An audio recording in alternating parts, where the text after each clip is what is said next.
Go ahead, Chair. Welcome, everyone. I'd like to call the meeting to order. It is 10:05 a.m. For everyone present, this is a hybrid meeting, like a regular in-person meeting of the CBLS. It is recorded and will be archived on the State Bar's website. The CBLS will take the items on the agenda in the order that they appear, except the open session item 3D, discussion and approval of the privacy law group report, is specially set for 11:30 a.m. Representatives from the privacy law group will present the item and report. The CBLS will stop this meeting where we are on the agenda to accommodate the privacy law group's attendance. Votes for any items will be taken by roll call. And Adrian will call roll when directed to do so. Again, thank you for all for being in attendance. Wish I would have been able to be there in person for this. The first item is approval of the June 30, 2023 CBLS open meeting minutes. Before we do that, Jeff, I'm going to call roll for attendance. Okay. You got it. Alano, not present. Hammersmith? Present. Lee? Present.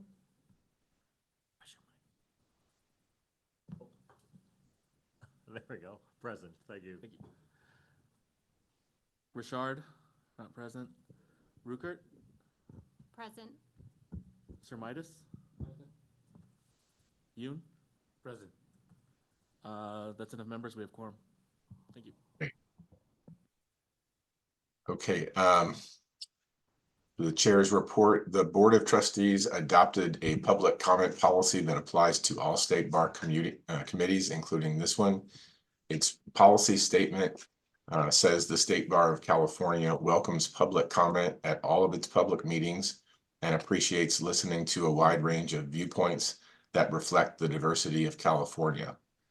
The public comment rules are designed to ensure that members of the public may exercise their right to be heard, as well as to ensure that the State Bar is able to fulfill its obligation to conduct public business on behalf of the people of California in a timely fashion.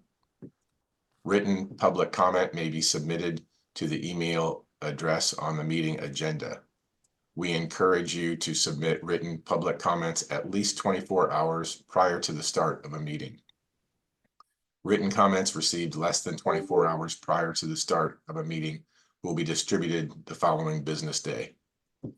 If you bring written materials to a meeting for distribution, they will be collected by the meeting secretary and distributed after the meeting concludes. For oral public comments, persons were encouraged to sign up to speak in advance of the meeting and will be called on in the order that they signed up. Persons attending the meeting remotely will be called in the order that they appear on the attendee sheet. And in a moment, I'll explain how to raise your hand to tell us that you want to do that.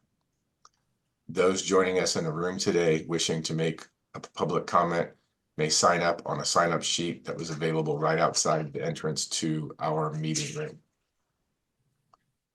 Speakers cannot cede their time to another speaker. It does not guarantee that all who wish to speak will be able to do so, but to facilitate hearing from as many members as possible.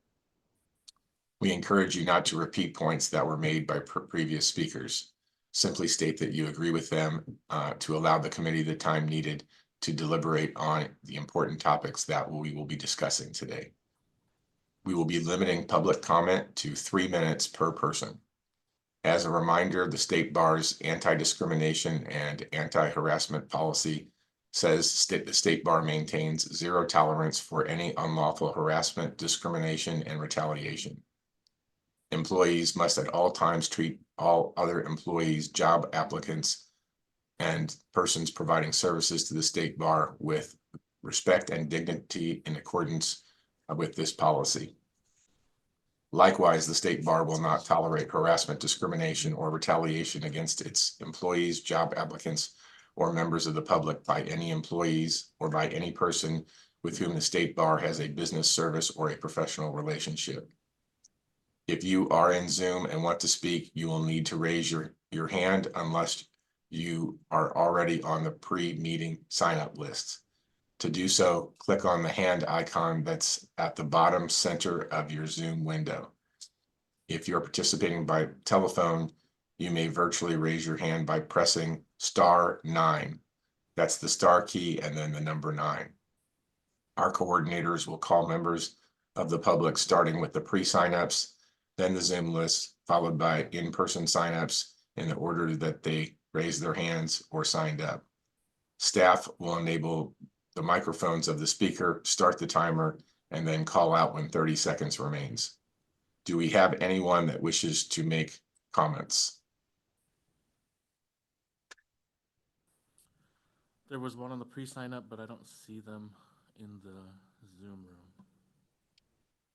And there's no other participants in the online that are indicating they want to provide comment.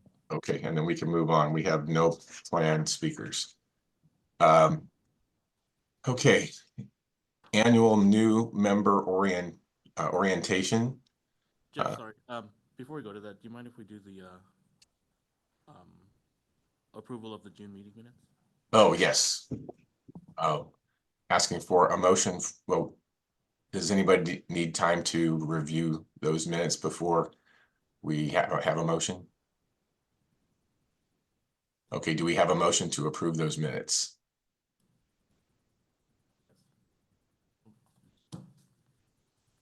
Yes, And who is that?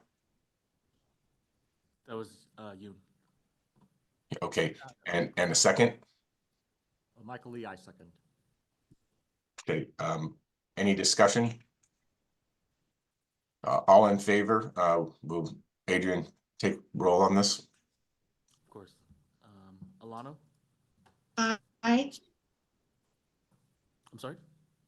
Oh, yes. I'm in favor. Hammersmith? Yes.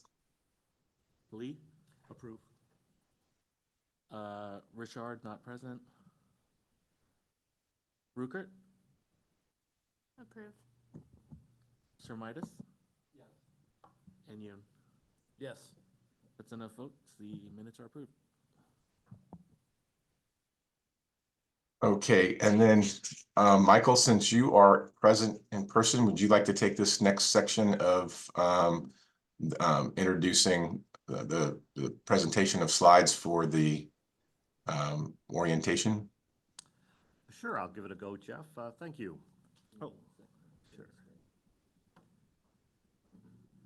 Oh.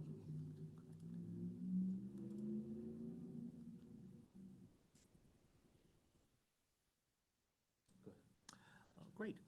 So it's the CBLS orientation items, correct? So at the beginning of each year, we like to present these items to provide background and overall information regarding the CBLS and Legal Specializations program, as shown on this slide.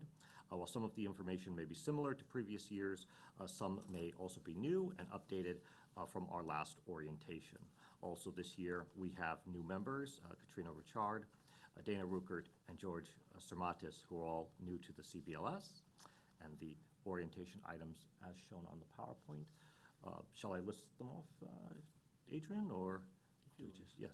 Oh, we will go through the legal specialization overview, the CBLS oversight, legal specialization rules, CBLS charter, the CBLS, oh, yes. Well, do you want to speak closer? Oh, yes, let me bring it up closer. There we go. There, that should enhance that. So the CBLS charter, the CBLS functions, the CBLS engagement and focus, and the State Bar Leadership and Legal Specialization Unit staff. So let's see. So legal specialization overview. Should I just jump into each one? Great. So the State Bar Legal Specialization Program was established under this rule, California Rule of Court 9.35. The program was intended to provide a method for attorneys to earn the designation of certified specialist in particular areas of law, increasing public protection and encouraging attorney competence. The California Board of Legal Specialization consists of 7 members, including a chair and vice chair, exclusively appointed by the State Bar Board of Trustees, at least 5 attorney members, up to 2 non-attorney members, and the members serve 4-year terms. The California licensees can receive direct certification from the State Bar in 11 areas. Currently, the areas are Admiralty and Maritime law, appellate law, bankruptcy law, criminal law, estate planning, trust and probate law, family law, franchise and distribution law, immigration and nationality law, legal malpractice, taxation law, and workers' compensation. The general requirements to become a certified specialist include passage of a written examination in the legal specialty area, practiced law continuously for at least 5 years, spending at least 25% of the time given to occupational endeavors practicing in the specialty area, completion of continuing education in the specialty area greater than required of general licensees of the State Bar, demonstration of a broad-based and comprehensive experience in the specialty area based on completion of a variety of matters in the specialty area, favorable evaluations by other attorneys and judges familiar with the attorney's work in the specialty area of law. As of December 1st, there were 4,802 specialists across all areas. To give some perspective, there are 195,722 active licensees, which translates to 1 out of every 41 licensees being a certified specialist. So we are somewhat of a small group, which we hope to get larger. So the State Bar accredited organizations and areas, California licensees, can also receive certification from State Bar accredited organizations in 11 other areas of law. The accredited organizations must also have requirements comparable to State Bar requirements.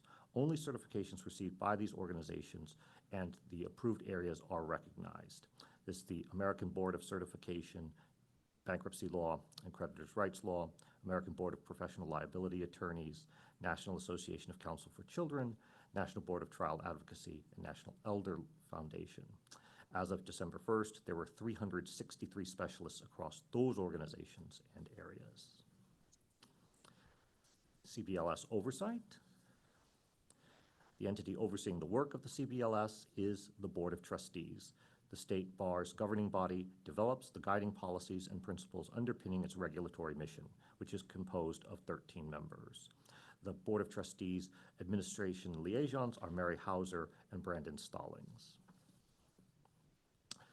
Additional governance, we are governed by the Bagley-Keene Open Meeting Act.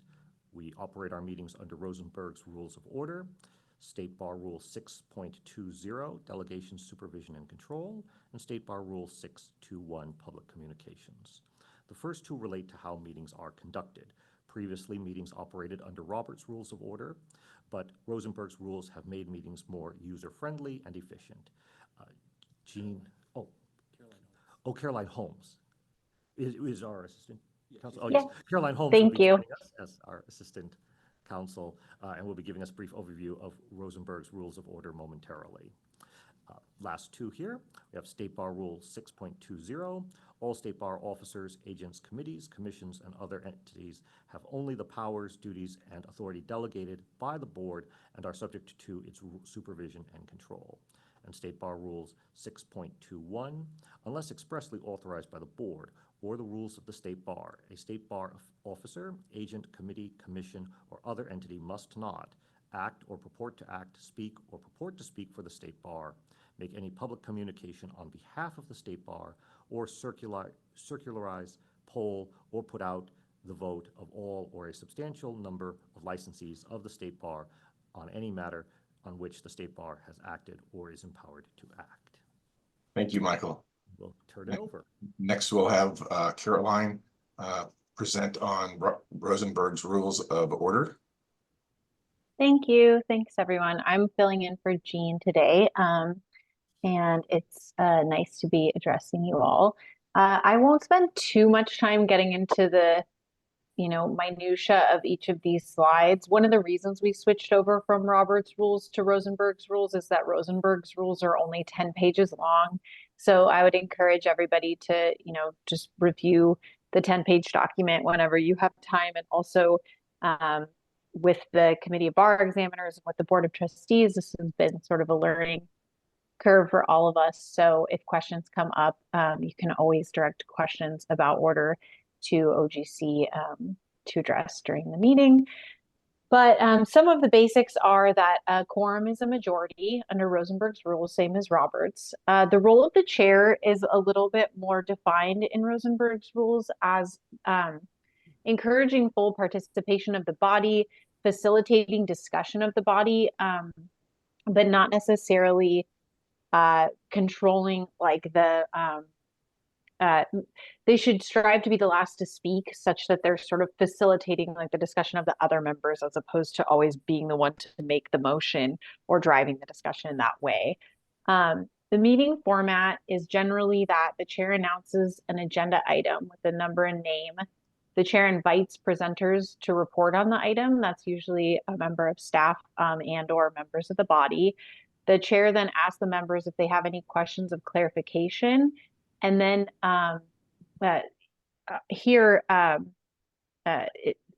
sometimes under Rosenberg's, public comment will be taken after the item is called, but generally state bar bodies take public comment at the beginning of the meeting. So you can ignore number 4 there. And then the chair invites a motion and announces the name of the member who makes the motion. Next slide, please. Who is oh, thank you. After the motion is made, the chair determines if anybody wants to second the motion. Chair makes sure everybody understands the motion that's on the table, and then the chair invites discussion of the motion. And once discussion has concluded, or if there is no discussion, the body votes on the motion. The chair then takes the vote. Again, it's our practice to have the meeting secretary usually call roll. And then the meeting secretary typically announces the results of the vote and what action, if any, the body's taken. Next slide. It's under Rosenberg's, this is a big difference between Rosenberg's and Roberts. It's best practice to have a motion before discussion to help the body focus.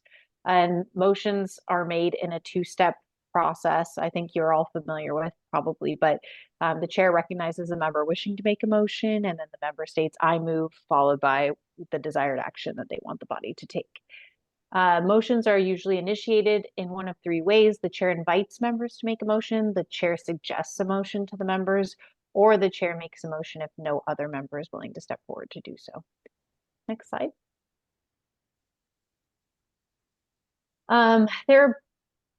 This says 3 basic types of motions, but I think generally speaking, we are just dealing with basic motions, which is your typical "I move to," and then insert the action that you want the body to take.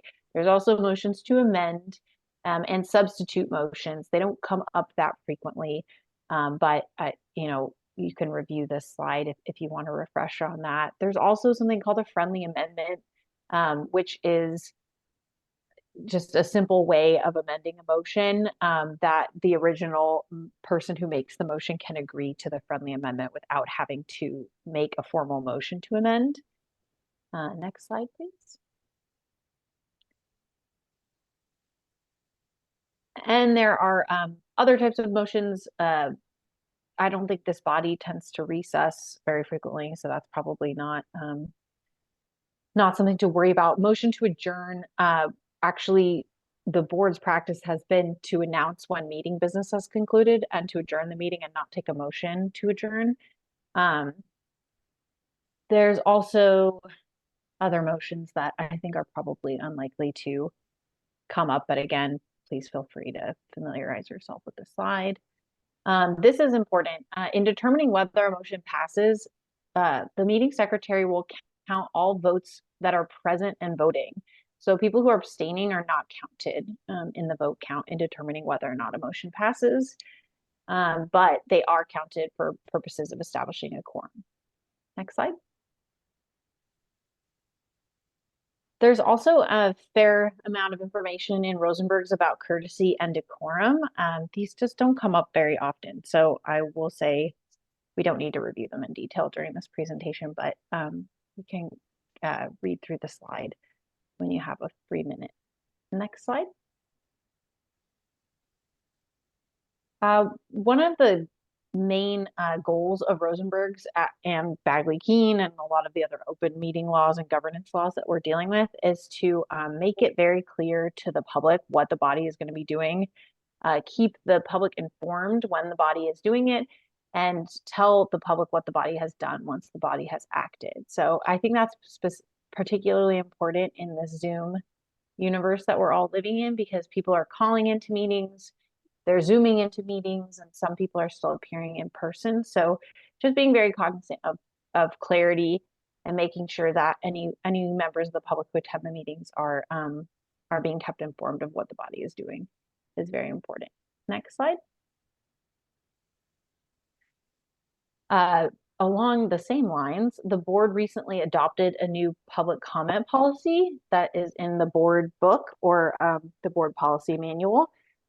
And the policy statement basically states that the State Bar encourages a wide range of viewpoints that reflect the diversity of California, and that the bar wants to encourage and solicit public comment, and also to be able to fulfill its obligation to conduct business on behalf of the people in a timely fashion. Next slide.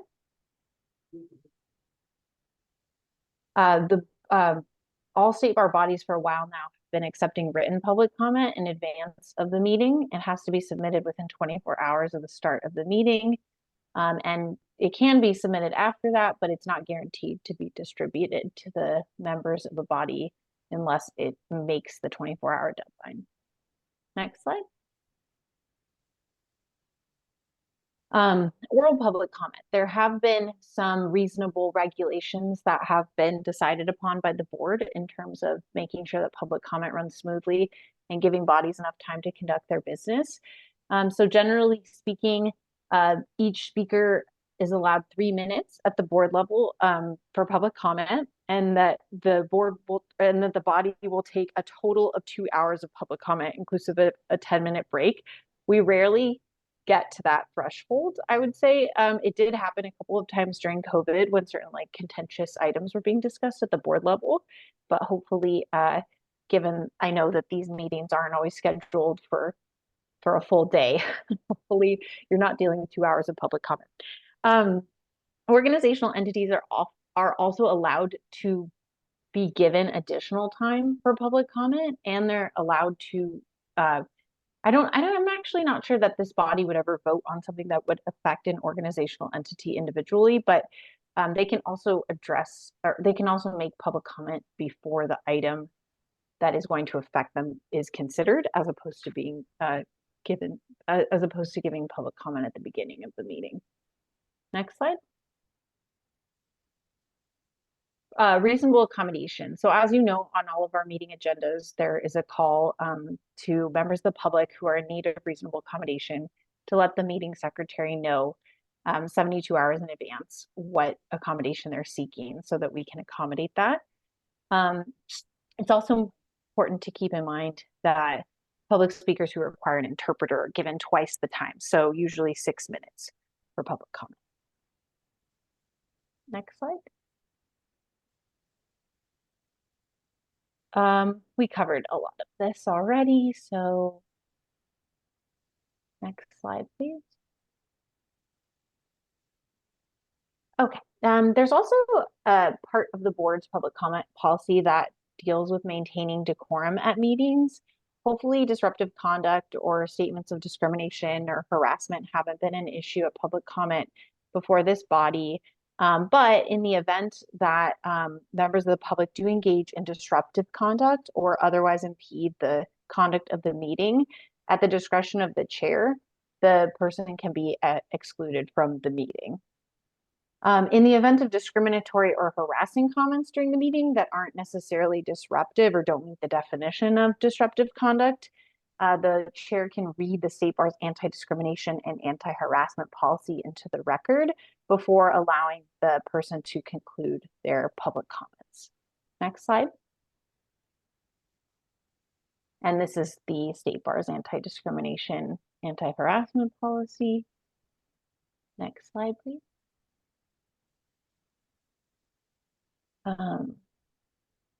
Next slide.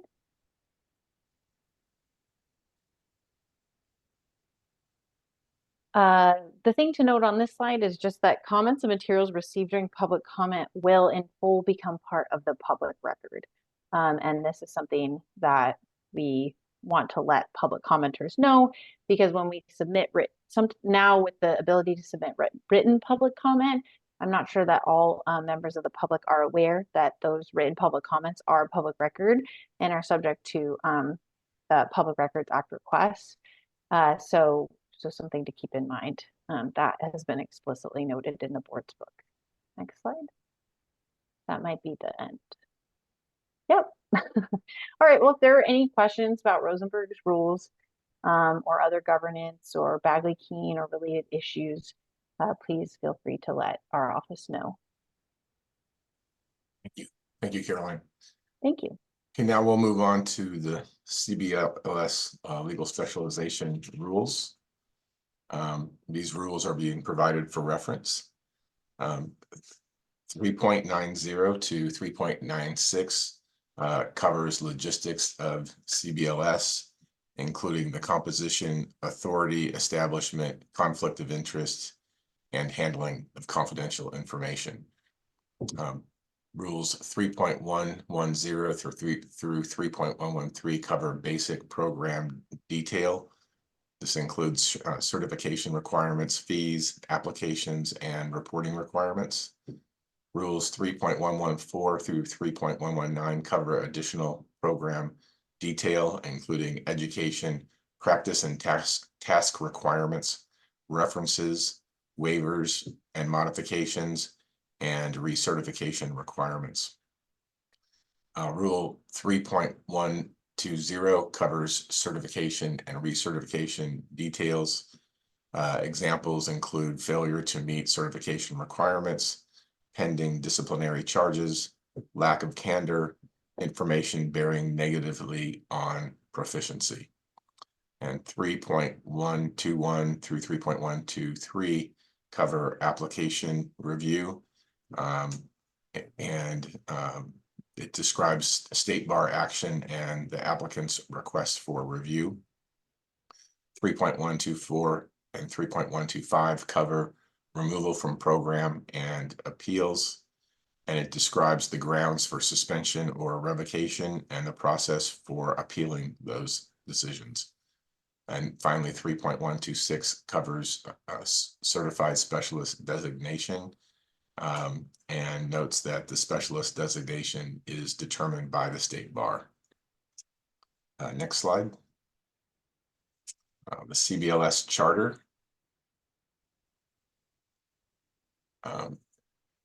California Board of Legal Specialization is composed of 7 members appointed by the Board of Trustees. The charge of the CBLS is as follows: establish a program to encourage attorney competence by certifying as legal specialists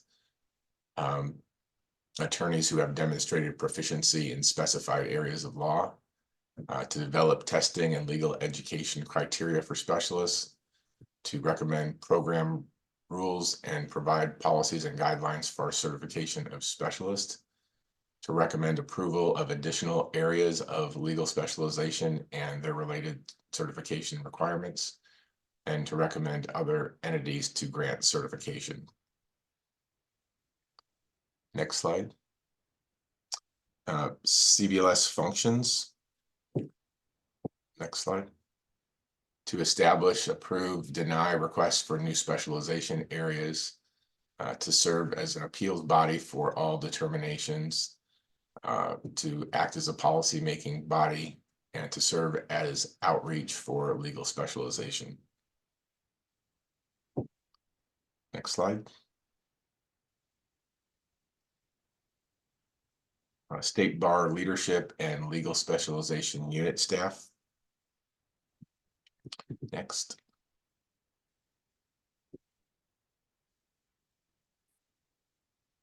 So this shows how things are set up with starting with the Board of Trustees and breaking down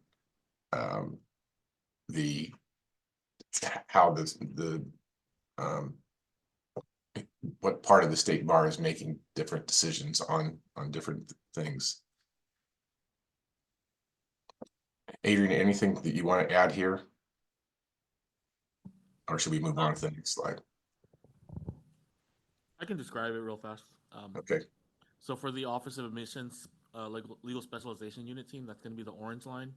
If you start at the Board of Trustees, then you move down to the Executive Director, Lee Wilson, move down all the way to the right.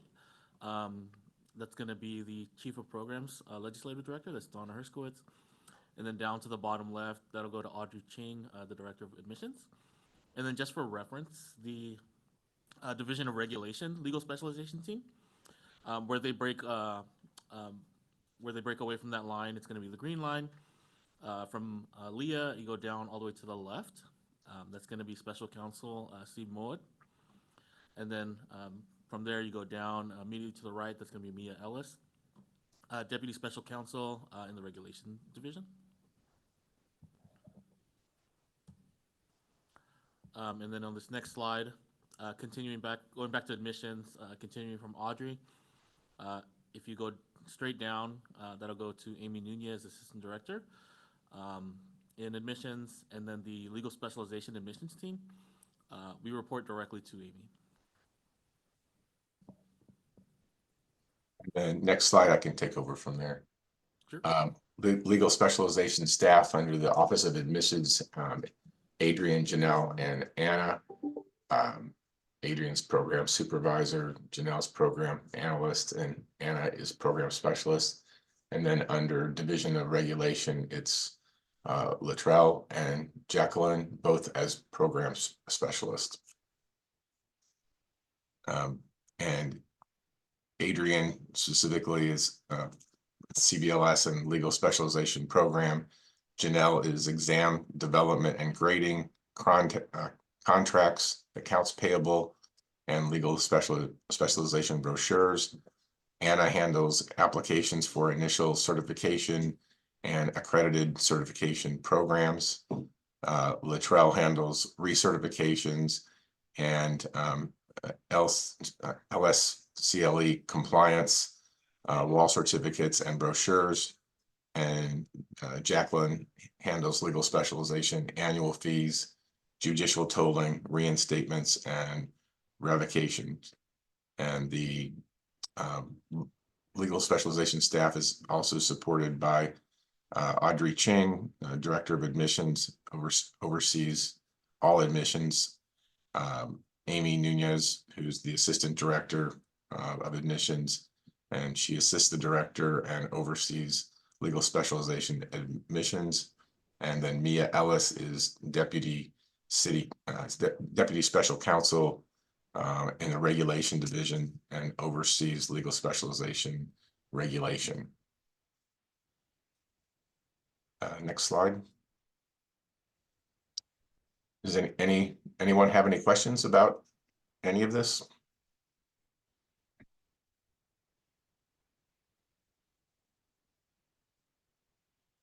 Okay, thank you. Next, we will move on to staff reports. Janelle, can you give us a report on key statistical indicators? Good morning, everyone. So these are the total numbers of specialists as of December 1st. Okay, sorry.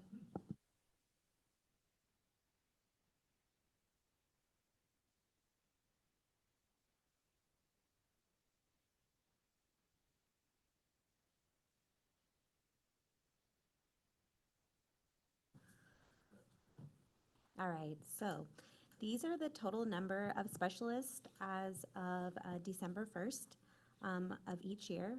In 2022,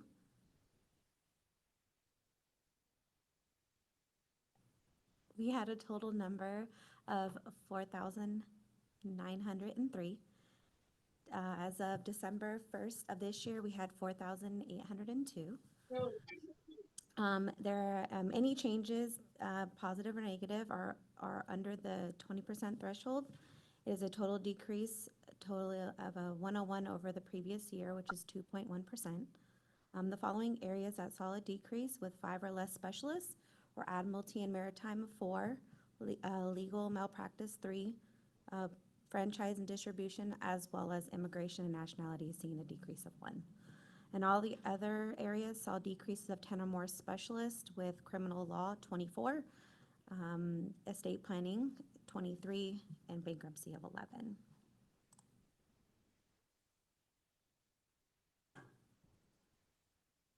Here we'll look at the total number of applications received compared by the month for the last 3 months and the year to date of 2023 and 2022. So the initial certification applications, all other data points by month or year all saw decreases of above 20%. September, October, and November, the monthly total saw decreases above 20% when compared to 2022 to 2023. We had September was 66.7%, October 91.7%, and November of 97%. The year-to-date totals all seen decreases above 20% when comparing to 2022 to 2023. In September, we've seen a 32.3%, October 36.4%, and November 46.2%. For the recertification applications received, October and November saw an increase above 20%, totaling 334.98%. As well as the year-to-date totals for the month of November saw an increase over the 20% threshold of 22.9%. However, the year-to-date totals for September and October saw an increase of 15%. Here we look at the total number of applications approved compared by month for the last 3 months as well, and the year-to-date from 2023 to 2022. So the initial certification applications approved at each point in 2022 and 2023 when compared to the previous years, all saw a decrease. The monthly totals for September, October, November compared to the months in 2022 all saw a decrease as well as of 251.61%. At each point in 2023 to 2022 by the year-to-date totals, when compared to the previous years, also an increase above the 20% except one. The highest year-to-date total increase was September 2023 to 2022 with 37.1%. The number of recertification applications approved at each point by month all saw an increase over 20%, with September being 20.41%, October 115%, and November of 103.33%. At each point for the year-to-date total data points when compared to the previous years, all saw an increase as well over 20%, and the highest increase was October with 115.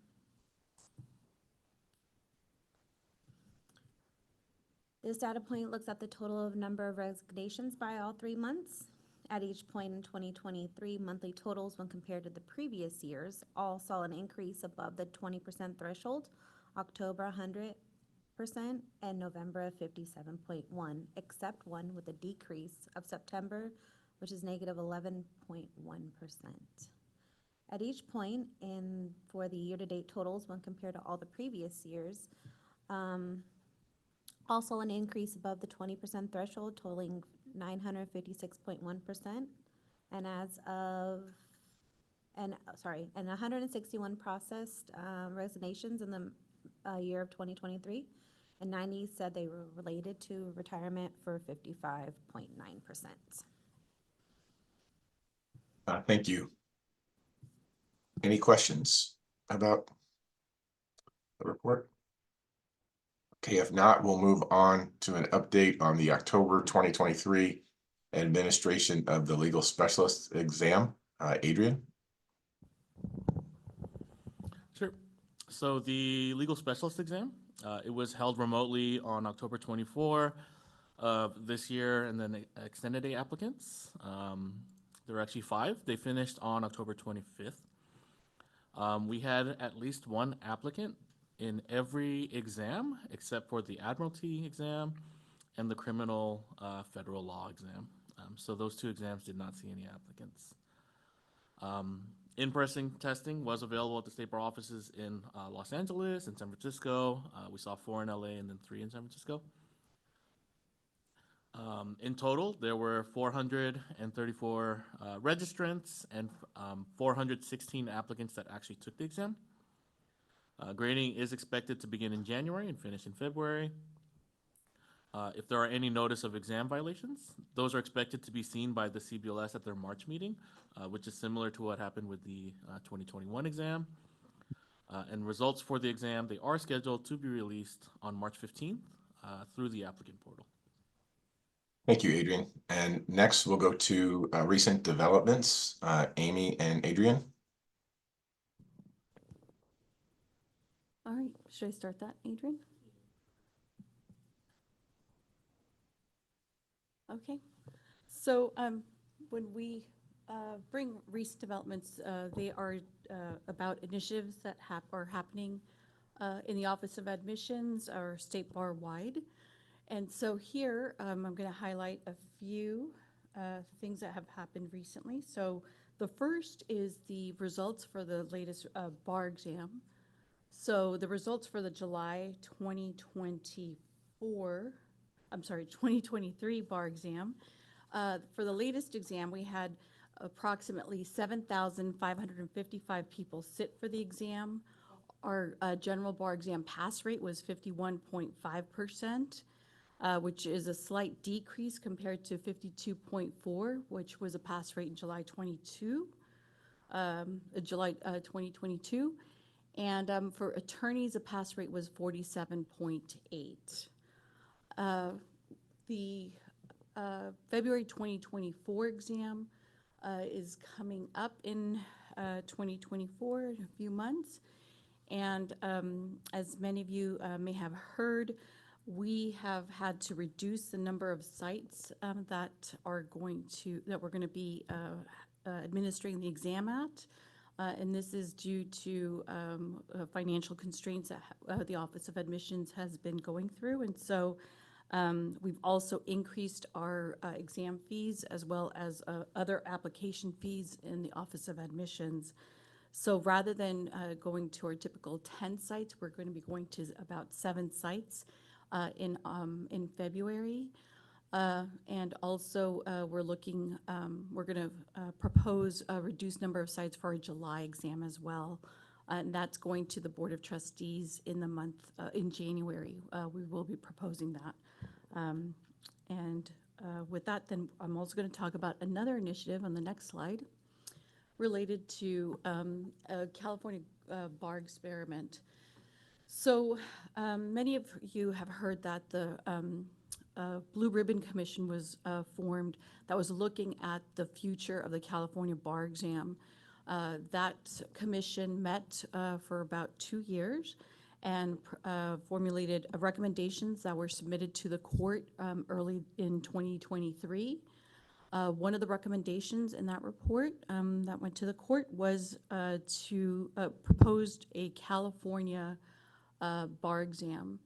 And some of the bar exam features that are under consideration are things like open book, how long should be allocated to the different question types, as well as whether an exam should be remote or in person. And so in anticipation of looking at what the design should, to address the design aspects of that exam, the State Bar applied for a grant by Access Lex, and this grant has allowed us to explore those features through this experiment. We conducted a pilot of this experiment before we conduct the actual experiment. So a pilot was conducted in October.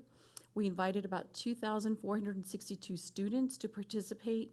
171 participated. They came from 26 law schools in California, and they came from varying law schools, meaning like ABA, California accredited and registered law schools. We tested 2 of the 3 variables that we're studying. That is, we looked at testing time. So we allocated different testing times on essays and multiple choice questions. And we also looked at variations of open book. Some people had closed booked as an option during the exam. Some had open book in the form of access to Westlaw. Some had access to their personal notes. Some had access to the web. The one thing about web access is they could use open web or open notes, with the exception of AI or a chat with an individual. And so we are looking at this preliminary data. So the point of the pilot was to test both the logistics and the participation rate, and just to have a preliminary sense of the data. We're going to use this information to prepare for the actual experiment. We're aiming for the actual experiment in spring, possibly in April or May. We're going to be surveying the law schools to see if that's still an appropriate date, this April or May. The experiment itself is about a 3-hour time frame that is required from study participants. We will be inviting all California law schools and potentially out-of-state law schools, because we're aiming to gain the participation of 2,000 students. We welcome ideas on how to increase the participation, because as you can see, it's a small participation rate that we experienced during this pilot. And for the actual pilot, as I mentioned, we're going to look at all of these 3 factors, because ultimately what we want to be able to address is how the time allocated, open book, and remote affect performance for different study populations or student populations. And so we will be looking at that in 2024. Okay. Thank you. And Adrian, can you give us an update on the State Bar building in San Francisco? It's a brief update. I'm not sure if anyone saw it, maybe even in the local news. I did, coming from the San Francisco Bay Area. But the State Bar, they did finalize the sale of the building on 180 Howard Street in San Francisco. We will currently be leasing back space, and we will later be consolidating offices to take up a smaller footprint within the same building. So we'll be staying at the same building, likely doing something like shared desk space, rotating in office days. So that'll be coming, I would say maybe within a year. Thank you, Adrian. The update. Yep. Let's move on to the next slide. So we're going to introduce Audrey Cheng, our director, who is going to be presenting on the portfolio bar exam. Hey, not much of a presentation, just an update for you, sort of Office of Admissions, State Bar wide. At the November 16th Board of Trustees meeting, here it comes up. Oh, and it's in presenter mode, but it's not a big deal. The Board of Trustees had asked members of the Blue Ribbon Commission who were in favor of an alternative pathway to licensure that did not include a traditional bar exam to come back with a proposal. That proposal went out for public comment, and then it came back to the Board of Trustees November 16th. And the Board of Trustees, I'm sorry, the slide is so ugly, but I wanted you to see the whole motion. This is what was moved forward to the Supreme Court. So we're waiting to hear back from the Supreme Court early in 2024, we hope, about this potential pilot program. So a pilot with the original 2020 provisional licensee, so the cohort remaining in that program would be piloting, if this gets approved, a portfolio bar exam, so work product, and then 1 or 2 performance tests in order to determine minimum competence, and not a traditional bar exam. So we're waiting to hear back and to see if this happens, and it would be yeah, it would be the first time doing something like this, so we'll wait and see and update you next year. Thank you.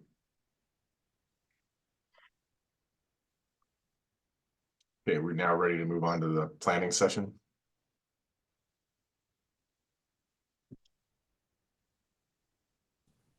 We can. Hi, everyone. Thank you, Jeff. I'll be going over the CBLS planning items. To begin, the CBLS uses this item and opportunity to provoke deeper review and discussion of the CBLS roles and responsibilities to help us plan for our upcoming 2-year schedule. This practice is done annually at the first meeting of each state bar year, which is why it's taking place today. Starting with engagement and focus, we want to look at ways to engage the CBLS and focus the CBLS work around the charter state bar strategic plan. For the work plan, we want to look at 2023 accomplishments overall, the status of 2023 initiatives, and gather suggestions for 2024. For appointments, we want to give an update on upcoming vacancies for the CBLS and discuss ideas for recruitment. In terms of the meeting schedule, we want you to have the schedule ahead of time and start putting those dates on your calendars to try and ensure attendance and participation to optimize our time. And finally, training topics. We want to get your thoughts on potential trainings or presentations we can try and schedule throughout the year. Does anyone have any thoughts or comments so far? And if at any point you do, feel free to stop me so we can discuss. But does anyone have anything to say right now?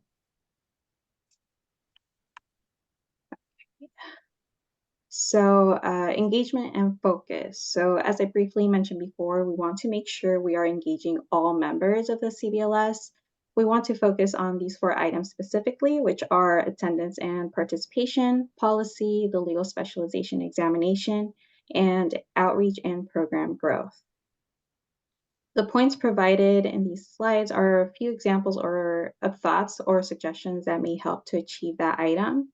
We hope and encourage members to provide additional thoughts or input. And again, if you have any comments, feel free to share. Okay. Next, we have attendance and participation. We'd like to plan out the CBLS schedule 2 years in advance. We can take steps such as adding reminders, notifications, and calendar invites once the calendar has been established. And we also want to focus CBLS meetings to work around the 2-year exam development cycles. So for example, the legal specialization examination rules review and updates to be worked on in the odd years, and the other legal specialization rules unrelated to the legal specialist exam in the even years. We also want to poll members at the beginning of each year. Staff will poll members annually for any known blackout dates in the upcoming year, looking for any conflicts with the existing CBLS schedule and adjust as needed. We also want to see if there are any items, rules, or part of the program that interest them so that they may want to assist in research that they can present at meetings. In terms of additional support and participation at meetings, since the CBLS is only 7 members, it is important to have all or as many members attend each meeting. We also hope to get volunteers for specific items, or officers or staff may assign as needed. As we go through each item today, please make note of any item that interests you and include that on the poll mentioned previously. Does anyone have any comments or thoughts so far? Okay, and next we have policy. At last year's planning meeting, the CBLS decided to prioritize legal specialization examination rules and policies for 2023, since this was an exam year.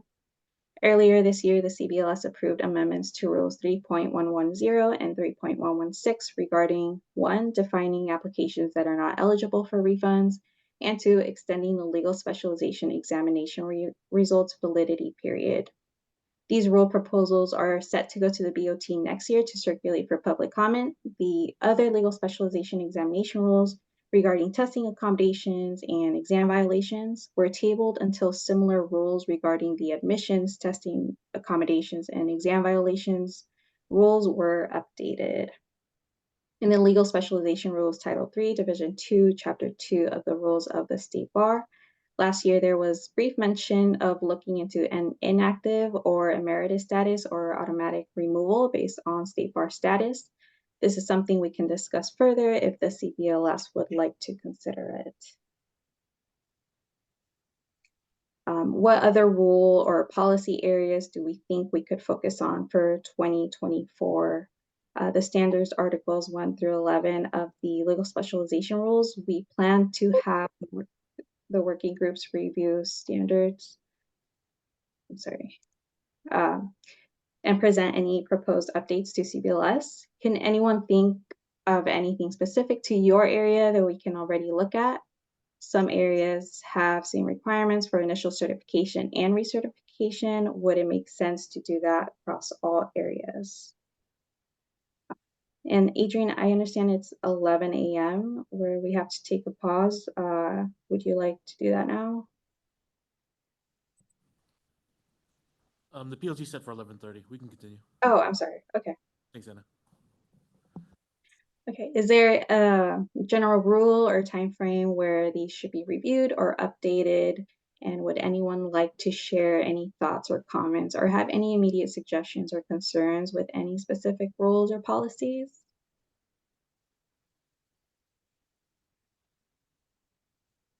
Okay, if no comments, we'll continue. Next, we have the legal specialist exam.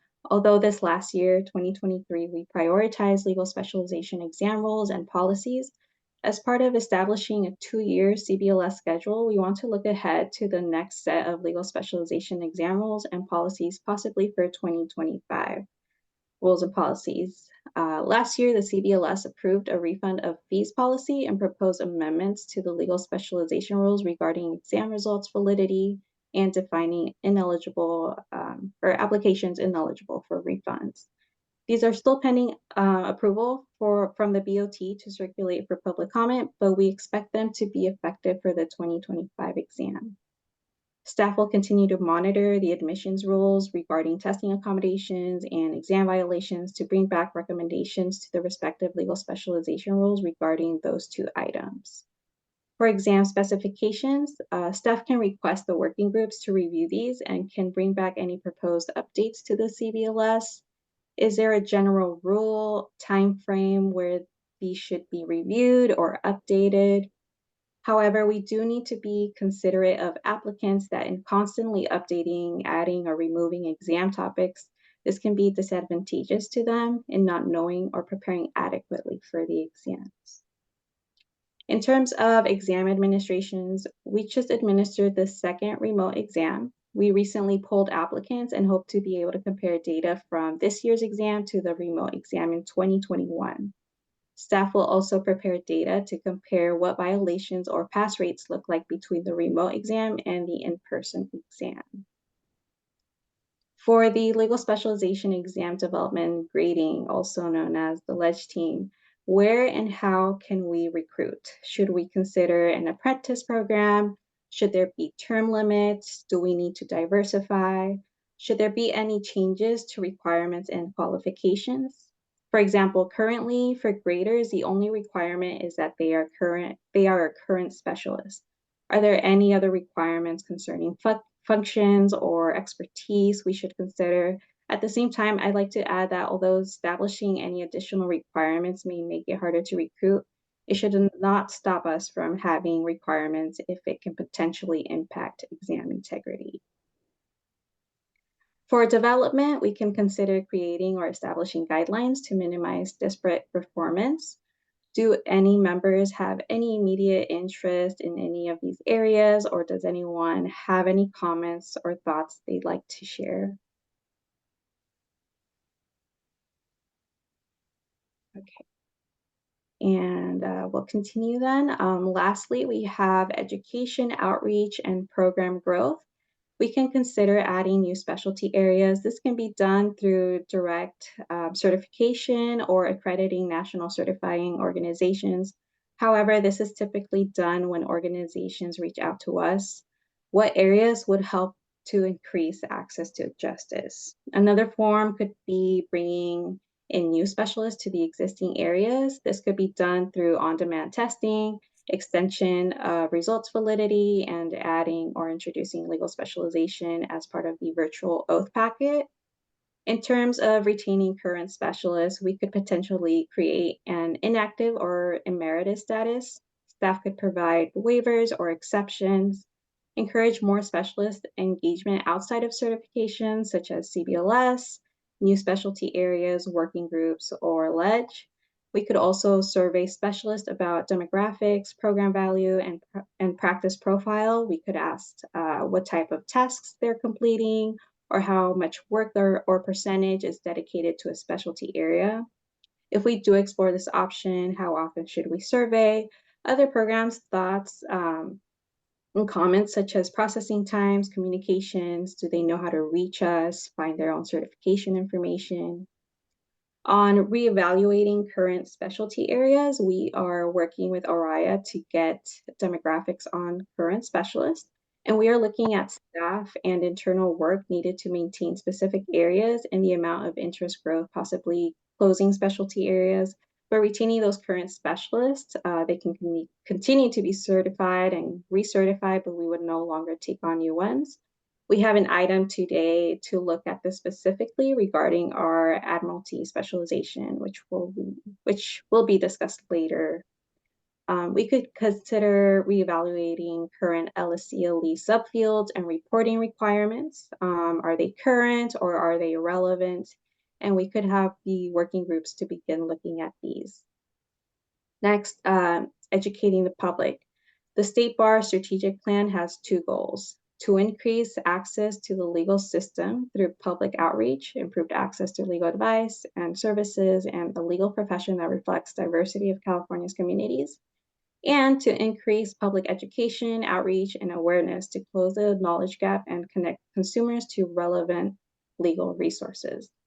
How can we promote the program or the importance of the program to the public? Does anyone have any thoughts, comments, or immediate interests or ideas they'd like to share so far? I have a question on this. Does the State Bar collect any information as to the practice areas that the current bar membership is practicing in? Because the concern that I think we should have as this specialist program is that we have specialties in areas that are popular practice areas. And as we're seeing with Admiralty and Maritime, it may be a less popular practice area, and thus the public has less of a concern and need for specialist attorneys. So perhaps we could take a look and see where people are practicing, and if that outlines a line of specialization that maybe we should look at. As I think the privacy panel today found that there's an area of law that we weren't covering. There may be other blind spots that we're missing. Thank you. Thank you for your input. So the State Bar, they do collect, so like California licensees, they can self-report their areas. So we can definitely look at or we can try to request that information, and then we can compare probably those self-reported areas for people who aren't certified yet, and then we could reach out to them, see maybe do they know about the program, and if they do, why haven't they applied? And then if they are interested in the program, maybe we can get them to register for the next exam. So it's a good idea and definitely something we can look at. Oh, great, thank you. Yep. Does anyone else have any thoughts or input or comments?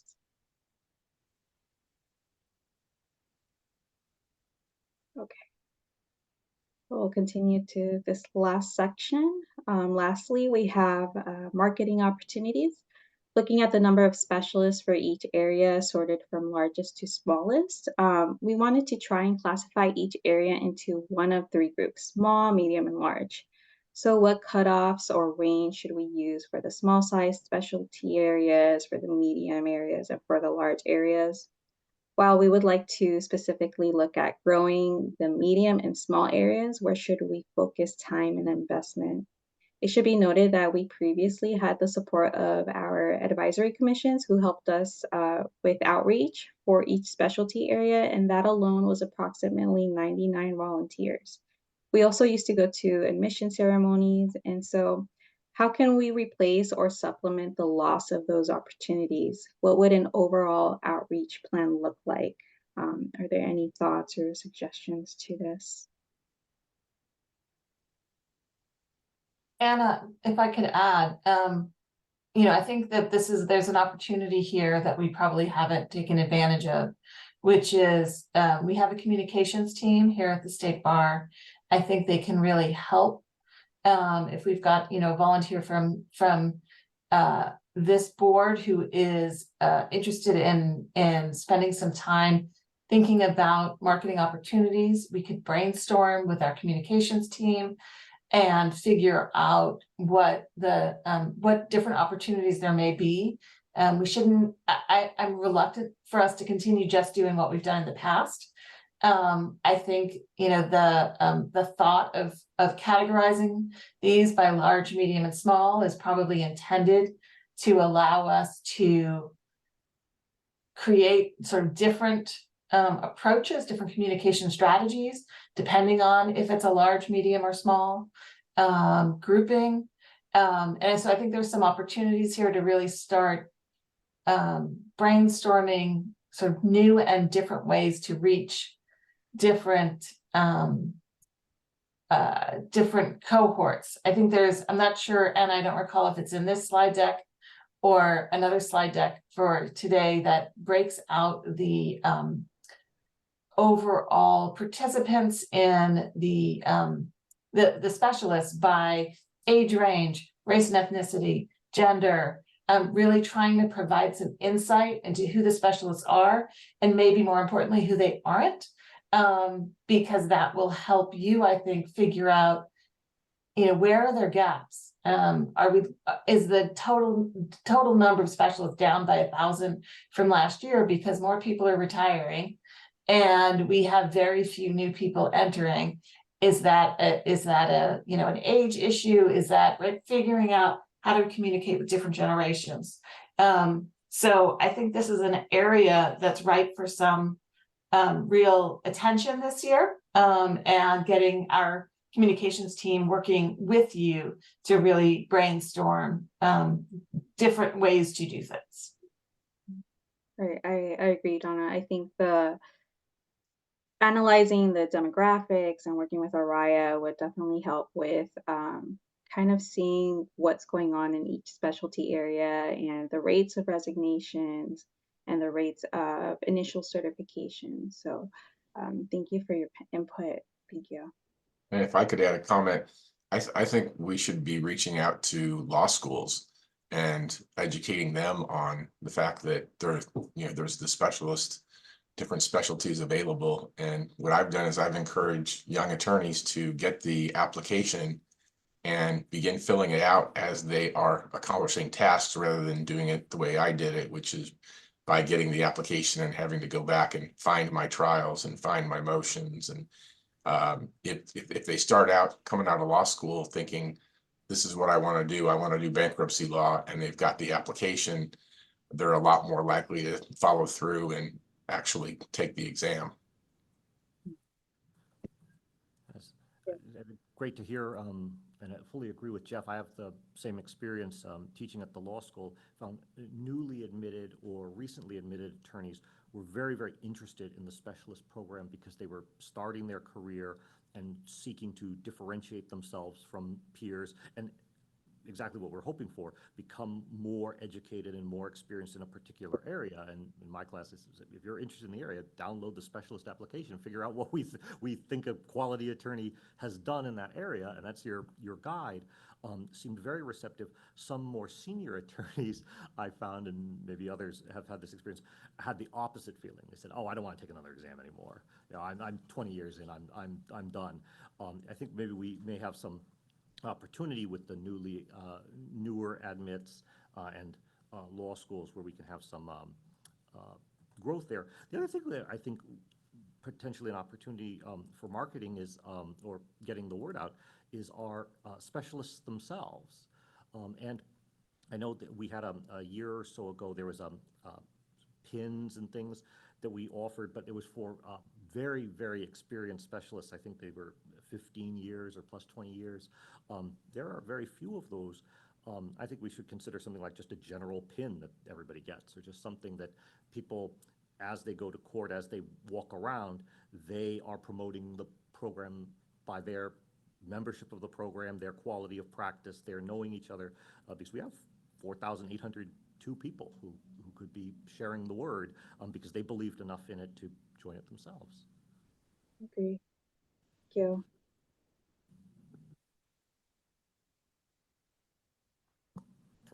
If I may chime, I've been going to many different trading shows, and I see absence of the state bar, such as when it comes to workers' comp, there's an applicant attorney conventions which is called CA, and which is that is like humongous. Thousands of people come, and you know, probably I was very few non-attorney personnel, but we're talking thousands of attorneys, and that's huge opportunity right there. And you know, let's say out of the 980, and if we can some portion of the small portion of the you know, attorney population, I think that's something, you know, we can tap into, as well as you know, I was at the other day I was at a LA at RIMS, you know, risk management convention too. In a, you know, Christmas party, and that's where, you know, some of the specialists that can go and talk to the industry, the personnels, and you know, go through some of the opportunities, and I think that would really help. But mostly I've seen some of the seasoned, the law firm, the partners, and even though they're aware of this specialty programs, but they're not interested in. And the one last thing I want to add is, at least at the workers' comp, and some of the attorneys address the increase in malpractice insurance premium. So I don't know how that works, but you know, I'm sure as you're a seasoned, the premium goes up too. But then, and because you're a specialist, and you know, if the premium goes up even higher, I think that's a huge disadvantage to the prospecting members. So this is the kind of conversation that I think is exactly what we all need to do, and we need to do with our comms folks in the room as well. Because we have, for example, historically gone to events like the applicant attorneys, the CLA, some of their meetings, and it hasn't proven particularly effective, right? Our numbers don't spike because of that. Now, maybe that's because there's a different way to do it, right? Using your suggestion, maybe it's not, you know, the state bar having a half of a table with some materials on it, but rather it's organizing existing specialists who are going to be attending that conference to do something, right? Maybe it's not going to the conference at all, but doing something different. And so this is, right, sort of identifying what we've done in the past, what has worked, are there different ways to do it, to do what we've done in the past, or are there entirely different things?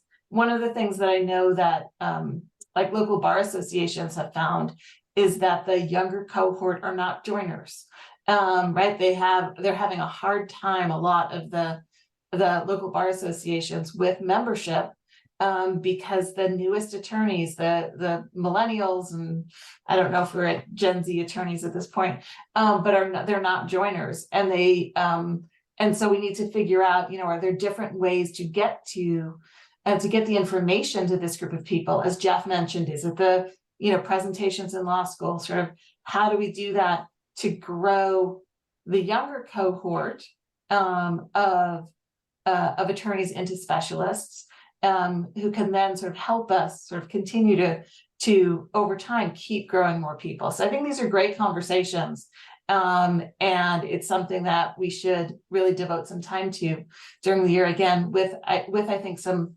folks from our comms team who can really help us think through social media approaches, you know, how to deliver certain messages that maybe aren't getting out now, that can really help us build up the base.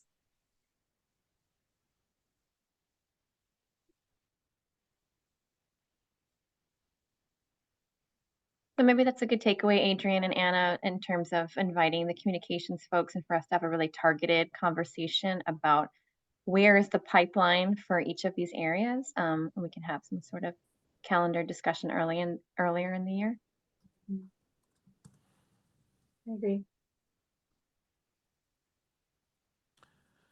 And I wonder too, is there any specific members here that maybe within your own practice, you you do communications there, or you're part of their marketing or outreach, that may be interested in being our point of contact for the CPLS. If no, Potentially be interested. you got it. Thanks, Dave. No, I would definitely be interested. I think that, you know, the model that a lot of family law attorneys do tends to be exactly what you were talking about, Michael, which was simply, we give the applications up front and say, your job is to fill out this application kind of as part of your employment and make that the standard.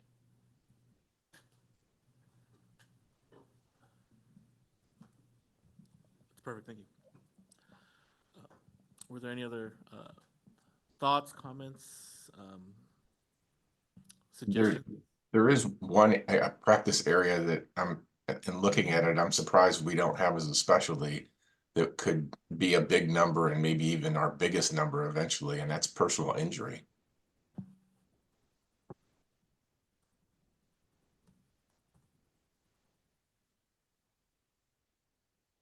I don't suppose you know of any organizations that are out there. I mean, I can do the research, but if you had anything off the top of your head, give me a head start. It's appreciated.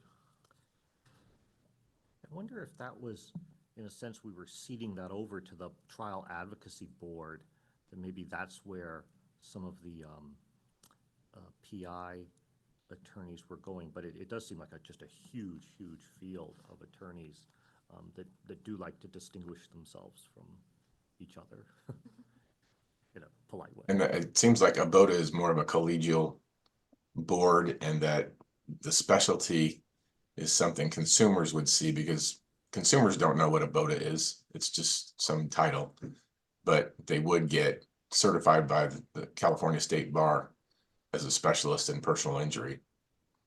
It would mainly be the plaintiff side that would probably do it. There may be some on the defense side that would do it.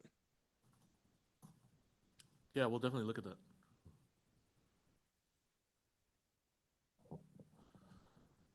Any other immediate thoughts, comments, suggestions?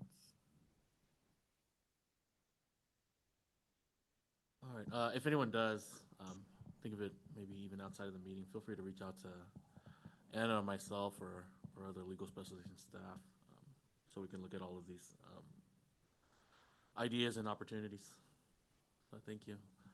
And then Jeff, you know what? It is 11:23. I do see some members of the PLG in the public gallery. I don't know if we want to. I don't want to jump into the next item. Is it okay if maybe we take like a quick bio break and then we'll jump back at 11:30 for the PLG? Let's do that. We'll take a break until 11:30. We'll see everybody then. Thanks.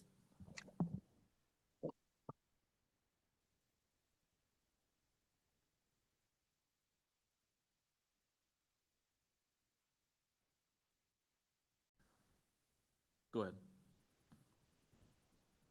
Okay, we're back in session, and we are ready for the privacy groups portion of the meeting.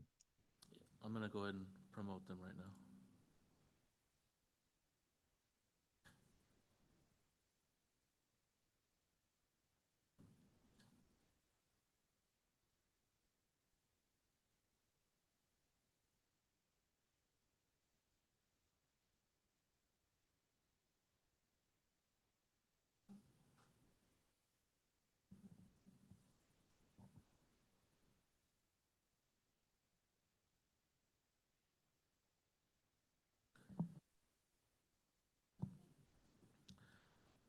Looks like they're all here. Jeff, you want to go ahead and start the item? Okay, welcome. We are ready to start the portion for the privacy law group. Welcome, and we're ready for your presentation. Great, thank you very much. Ryan, are you going to be sharing? Yeah, I can go ahead and share my screen.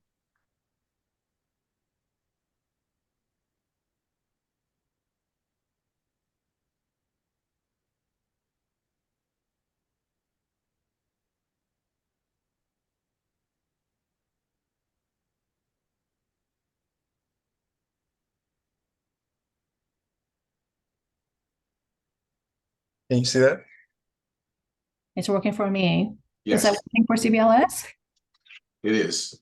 Great. We can go to the first page, please. First of all, thank you for allowing us to present our report today from the Privacy Law Consulting Group.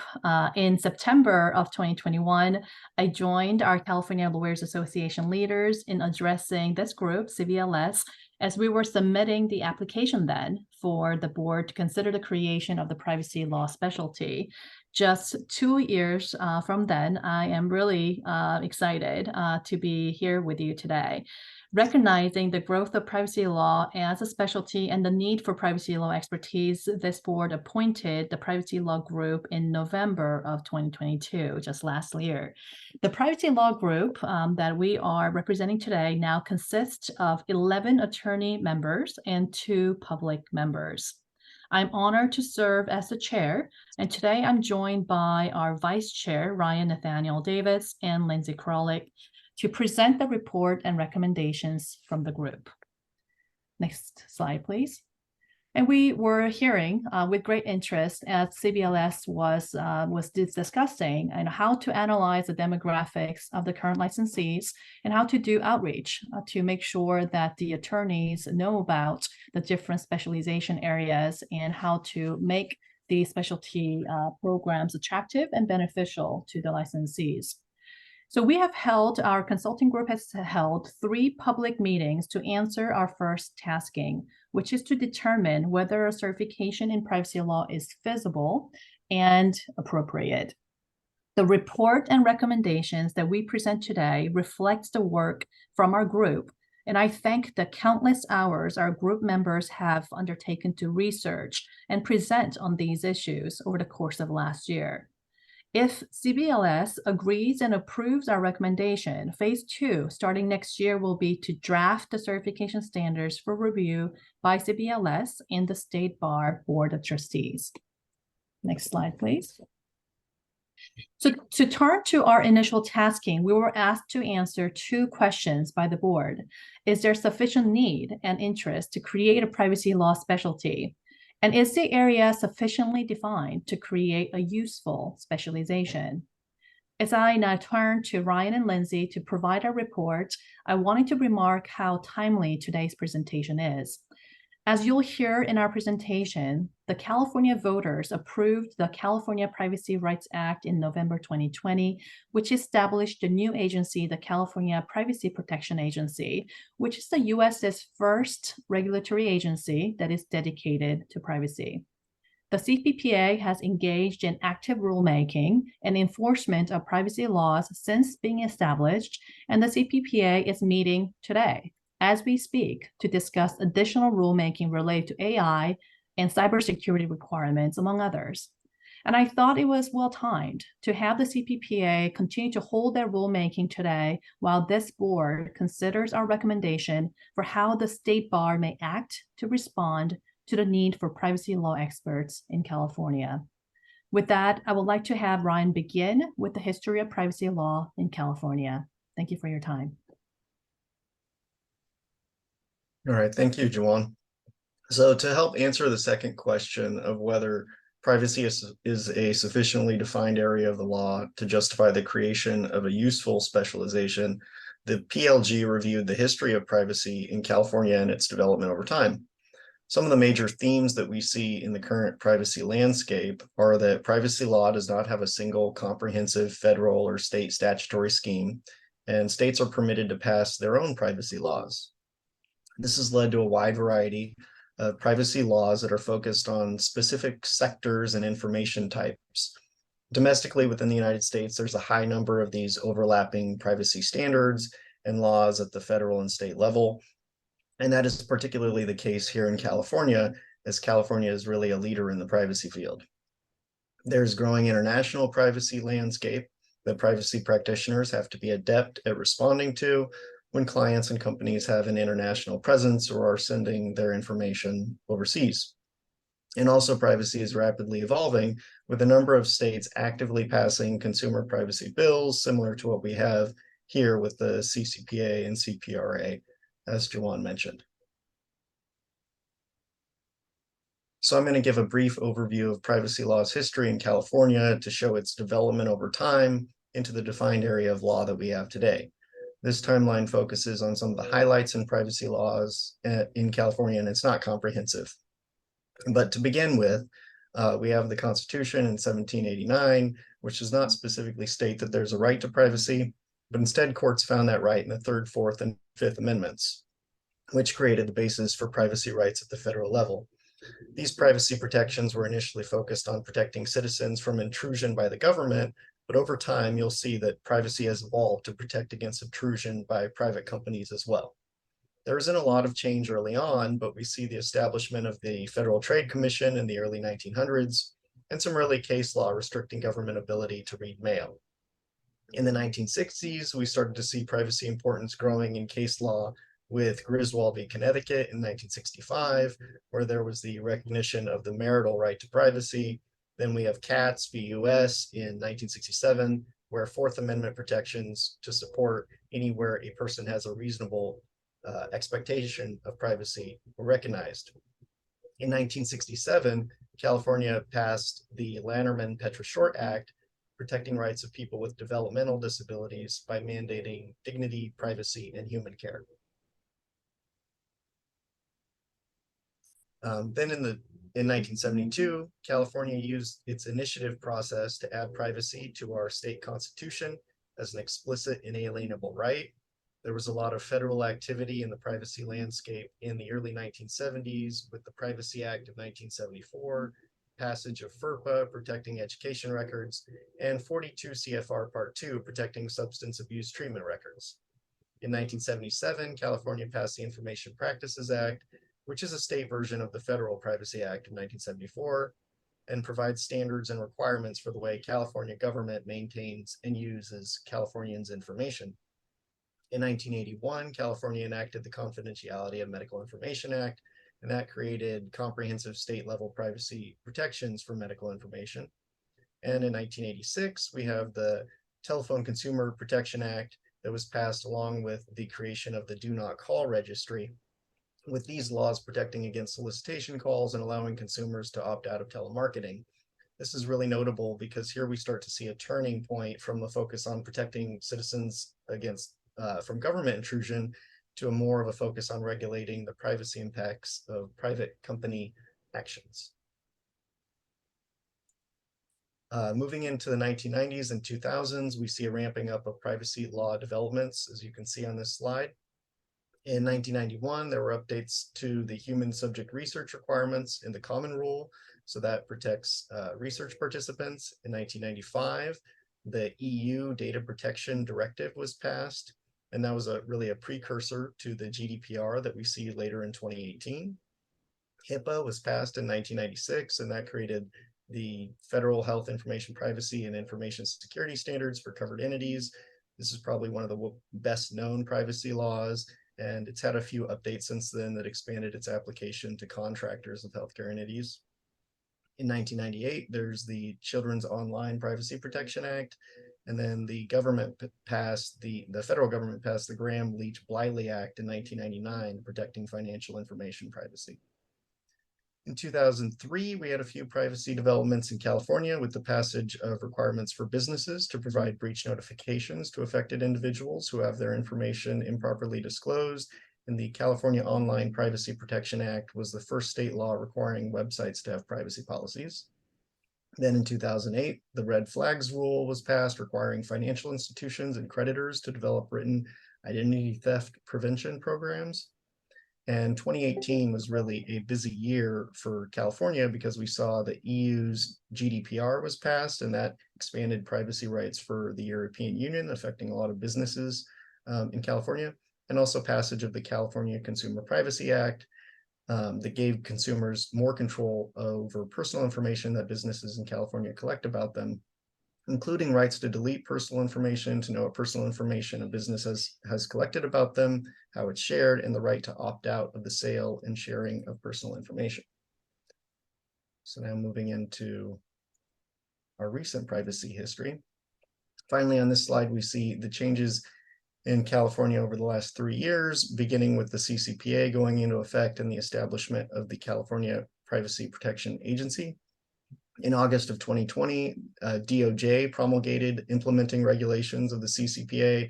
And then that November, the California Privacy Rights Act amending the CCPA was passed. The CPRA was passed by proposition and added rights to correct inaccurate personal information maintained by businesses in California, and rights to limit the use and disclosure of sensitive personal information. In March of 2021, the CCPA regulations were amended. Then in September of 2021, California passed the Genetic Information Privacy Act, which covers direct-to-consumer genetic testing. And then in January of this year, the CPRA went into effect in California, and enforcement was changed from July of this year to early 2024. The California Privacy Protection Agency is actively passing regulations on privacy protections, AI, and security standards. They released additional draft rules even on November 27th, a couple of weeks ago, regarding automated decision-making technology. And as Jawan mentioned, they're meeting today regarding data brokers, legislation, insurance regulations, risk assessments, and cybersecurity audits. So there really are a lot of changes coming to privacy in the near future. And that sums up my timeline of major privacy milestones in California. Again, there are many statutes addressing specific data types that I did not address on this timeline. But to summarize privacy's history as a defined area of the law, over the years, the field has grown to create rights for individuals and obligations for both government and private entities. The standards cover increasing individuals and sectors of our economy, and as we become more interconnected digitally, we see more crossover of different sectors of privacy laws.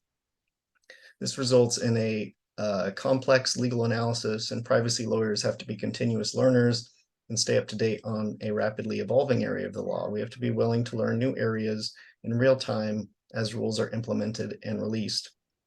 One thing I wanted to highlight is the technical aspect of privacy law. Privacy is uniquely influenced by technological advancements in cybersecurity and big data analysis.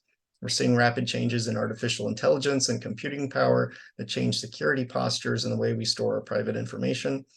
And what was once considered state-of-the-art data de-identification techniques may no longer be as robust tomorrow.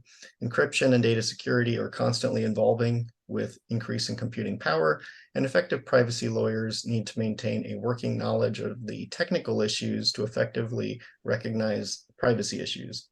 We need to be able to partner with and support our IT and cybersecurity counterparts, and that means being able to speak their language. So privacy lawyers strive to maintain technical and information security expertise in order to be good partners. So now I'm going to turn it over to Lindsay. Thanks, Ryan, and thanks, Jiwon. So stepping into this presentation, what I'm going to be starting with is really getting towards some of the questions that Jiwon had highlighted in her introduction around, is a privacy law specialty necessary? And we have identified that this is necessary in California for 6 reasons that you see here, and as Ryan has highlighted in some of the history that we just heard about. So we need lawyers in California to have expertise in this rapidly evolving field. We need to protect individual rights. We need to have legal excellence and ethical standards in this area. Businesses and consumers need to have confidence. We need consistent and preparatory training. And lastly, just California has been a technology leader, as Ryan was mentioning about the security and technical aspects and the emerging technologies. A lot of it happens here in California. If you can go to the next slide, Ryan, thank you. So the working group for this privacy specialization looked at quite a few areas and themes explored, and I'll present a little bit of the data after this slide, but just big picture, We found some benefits of specializing in privacy law as well as some challenges. So the benefits here, there is a growing demand for experts in our increasingly digital world. Lawyers who specialize in privacy law have the potential for high impact work on really important societal issues. They have a chance to work with cutting edge technologies. And as we saw in the privacy law history, these issues have become more complex in recent years and continue to be so. And that leads us to some of the challenges. It is increasingly complex and evolving in these areas of regulation. We have to balance conflicting interests. We need to address international nature of data flow within the various legal frameworks. And we need to address all kinds of tough issues related to data breaches, surveillance, and the ethical use of emerging technologies like AI. So we'll go into some slides next about the data that we looked at, and you can see it listed here. We'll just step through that one at a time. Ryan, if you can go to the next slide. First of all, the working group looked at other states with privacy law specializations, and we found a spectrum of different practices. And you can see here, there are a couple of states that prohibit specialization. There are states that maintain their own state-specific accreditations. For instance, we heard from North Carolina, which has their own specific program. And then there are a handful of states that recognize or mandate privacy law specialization that is accredited by the ABA. And we did identify that this specialization in privacy law is appreciated and supported across many jurisdictions in the United States. Next slide. We also found quite a few bar associations and trade associations with privacy specialists. There are probably more than what you see here, but we did identify at least 20 active local and national privacy associations with dedicated sections and committees in this area. We looked at some privacy litigation, some recent privacy cases in California. We looked at causes of action in the last 3 years based on the CCPA, the CMIA, and Invasion of Privacy Act. And we identified significant privacy-related litigation that is ongoing, and you can see some of the numbers here. And we expect that to rise. Enforcement actions by regulators is another thing that privacy law practitioners focus on, and we have identified significant and growing enforcement activity in privacy. So there are a bunch of different international authorities, but domestically in the United States, we have identified 7 major enforcement entities, such as state attorney generals, like the California Attorney General. In California, we also have the California Privacy Protection Agency, which Ryan mentioned and Jiwon mentioned, who are meeting today.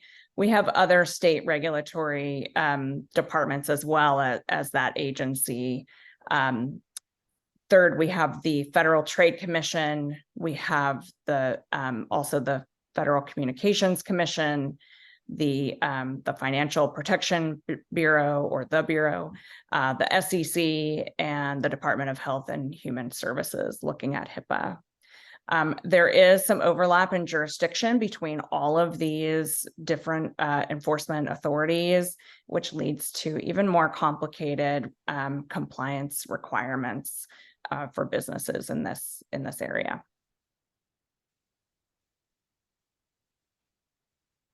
We also found some public interest and advocacy groups with privacy with privacy focus. These groups make significant contributions to privacy awareness and advocacy. We found these at both the national and international level, and you can see some of them listed here. And specifically in California, because California is a privacy and technology leader, we have a variety of major privacy advocacy groups. And some of them are listed here as well.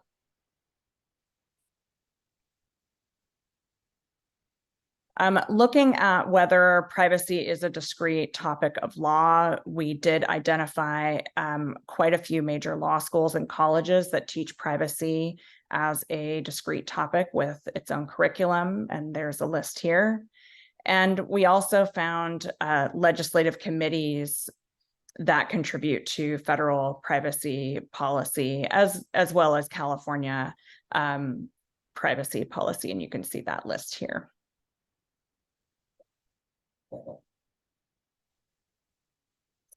So based on that data, the Privacy Law Group strongly urges the California Board of Legal Specialization to approve the establishment of privacy law as a designated specialty area.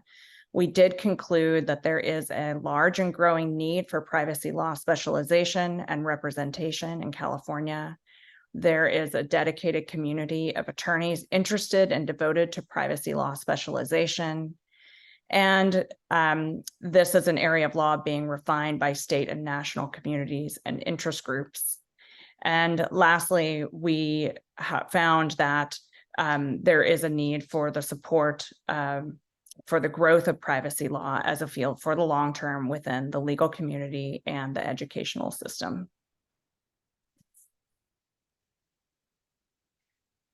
We had help from staff to help us pull together some recommendations for developing some key requirements that need to be explored. So these are sample requirements. And Jiwon had mentioned some next steps, and I think we'll talk about that as well in the future. But some of the sample requirements that we developed are listed here. So one, we need a comprehensive curriculum, and the topics would be based on having a foundational knowledge and cover data protection compliance, data breach incident response, privacy litigation and dispute resolution, and emerging technologies.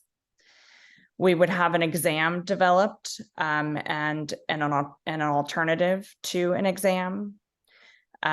Minimum trial or practice experience is a part of the recommendation. So as a starting point, looking at 5 years of legal work in privacy and 25% of that time based in privacy, and then having some peer references or review.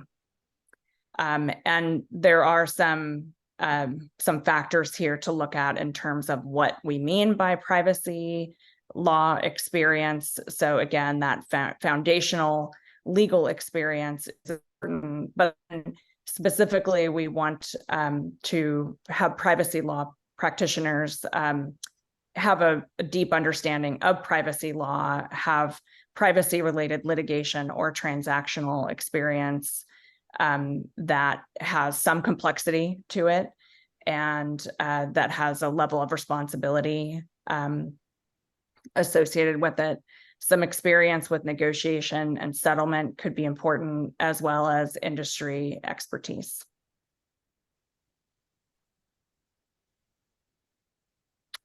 So in conclusion, we have established there's a need to move forward with this recommendation to adopt a new specialization to the CBLS. This offers a chance to play a pivotal role in protecting individual rights and influencing the responsible utilization of technology. It also offers an enticing avenue for legal professionals to explore due to their potential to wield a substantial influence and contribute to a more ethical and secure digital future. So as for next steps, if the CBLS approves the recommendation to add privacy law as a specialty area, the PLG will need to then take next steps to recommend the certification specializations, the specific experience requirements, continuing legal education, subfields, and any exam alternative requirements.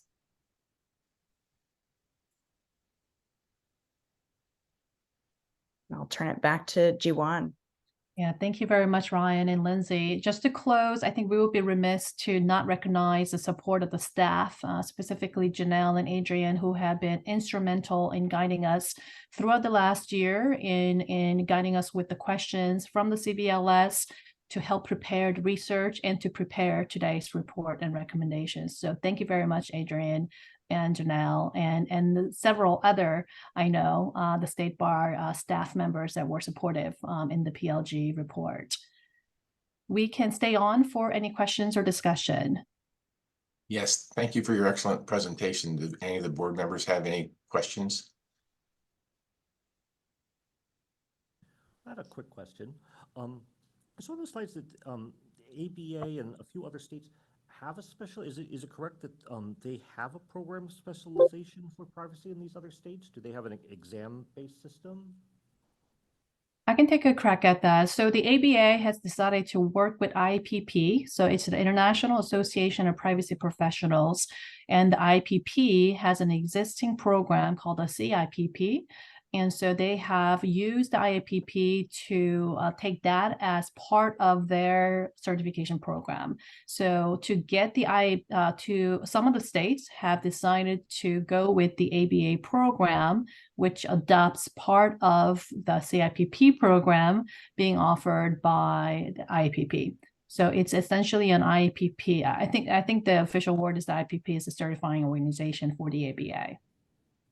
And is it exam-based or is it experience-based? What procedures is it? We're not familiar with it, so you'll have. Sure. And we can definitely talk about this more separately. I don't think we have our talking points in it because we don't represent the IAPP, so I don't want to misrepresent. There is an exam portion to it. So the CIPP and a number of different programs that the IPP offers is exam-based. There is also an experience requirement, and I believe there are also a couple of references that are required as part of that ABA program. Oh, great. That's really helpful because for us, we're, I think, thinking about how moving on to the next step, developing question banks, feasibility of putting it together. And it sounds like there's a foundation that exists. That's exactly right. And we did discuss it at the PLG. The first question really is, should we go with the ABA model, just like how many of the other states did? So, we have, Lindsay can maybe go back to that slide. So there are a number of states where they have determined that using the ABA program and using IPP as a certifying organization is exactly what the state wants. So we can absolutely take that as, I think we should consider that as kind of the first method for standing up a California privacy specialization program. I know that there is some discussion, as some of the other states did, in determining that ABA program and therefore the IPP program is not what the state wants or needs. So I think those are absolutely the first place that the PLG will begin to discuss whether that ABA program is something the California CBLS will move forward with. Thank you. Yeah, I have a question. So we have 11 specialties now, and they range from less than 30 members to over 1,000. Could one of you estimate and I know it's a rough estimate, but in 5 years, do you have an idea of how many attorneys would be interested in taking the exam and becoming a specialist in this area?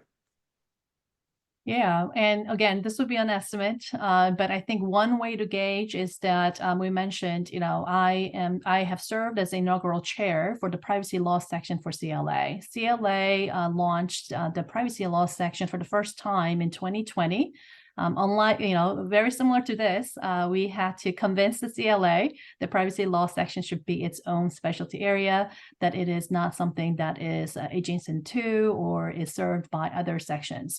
once the privacy law section was established as a separate section for CLA, we now, I believe, have somewhere between 1,200 and 1,800 members just in the last 3 years since the section was established. So we can see a growth chart. I know our marketing team is preparing, where do those members come from and how is it growing? I do know that from a CLA perspective, it's one of the growing sections within CLA.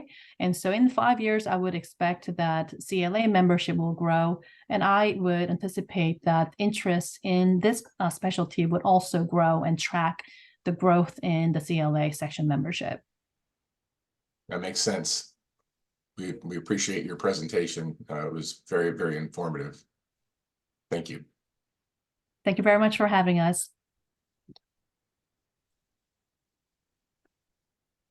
Okay, Adrian, are we ready to go to the next section? There's a motion, if we can get a motion. Oh, is there a motion at this point? Should we go off? Should we leave the meeting? I don't know if we're supposed to stay for your vote or not. Yeah. I don't know if there's gonna be any other questions. So it's question the PLG is totally fine to hear. I think it's for the committee maybe more so. The development of an exam is obviously a significant undertaking. And so is there a way to ramp up if the committee says, yes, this makes sense, we should establish this as a specialization? Is there a way to ramp up to make sure that we have sufficient number of people who have signed up for this, who have committed to it before we undertake the steps of developing the exam? That's a good question, and we can absolutely take that back to consider for the group. I believe this is the first time the CBLS is considering starting a new specialty area in quite a while. So I believe we are in new grounds in terms of, one, privacy law being a rapidly evolving and also a specialty that is in need, and also that the fact that we have a large organization like IPP that we could partner with. And also, CLA with the privacy law section being established, all of those are new facts.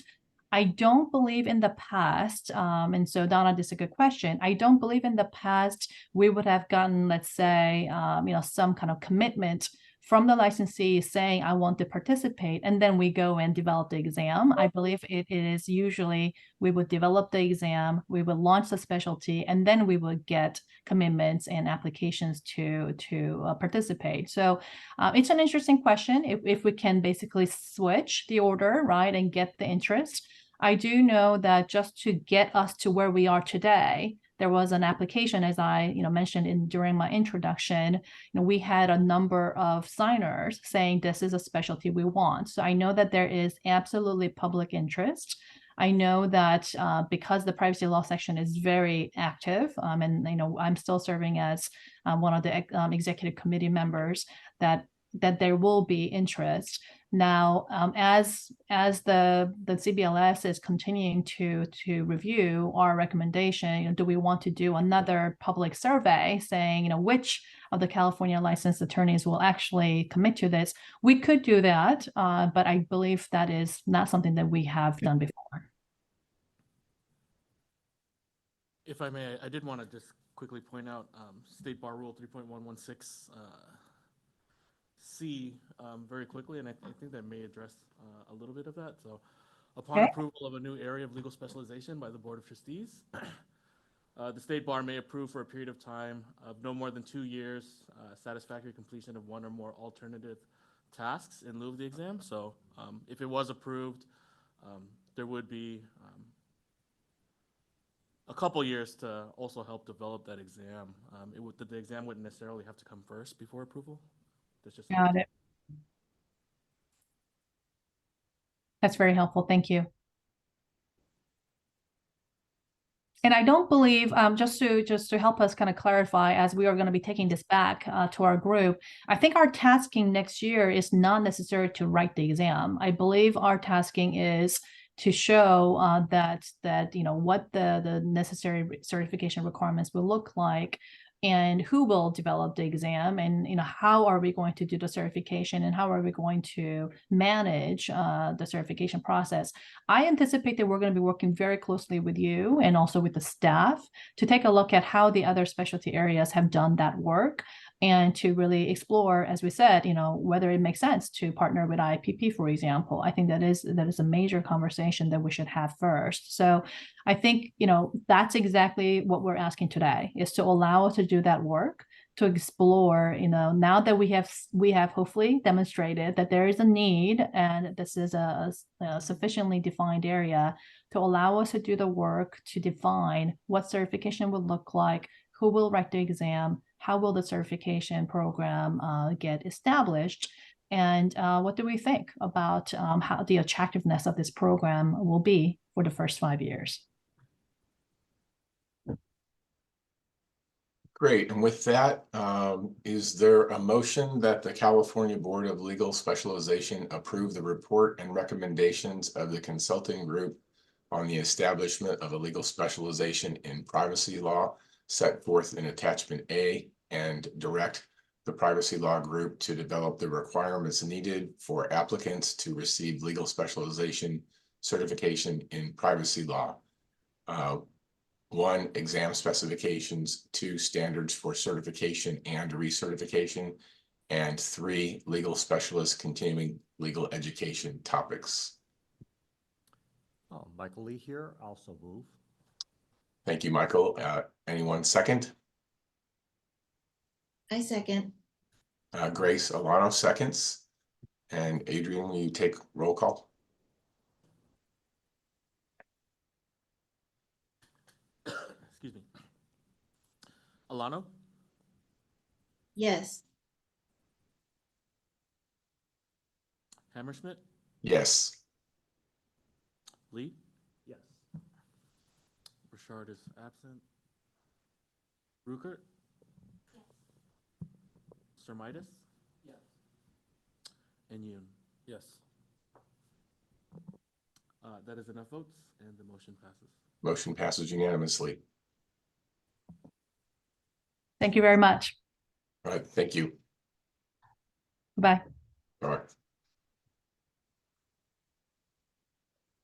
Okay, I believe we're ready to move on with the next, I think we're at 2023 program accomplishments. Hey. Is that correct, Adrian? Okay. Jeff? What's that? Oh, sorry. If it's okay, I think the members here would like to break for lunch. Oh, great. That's fine. How long are we going to break?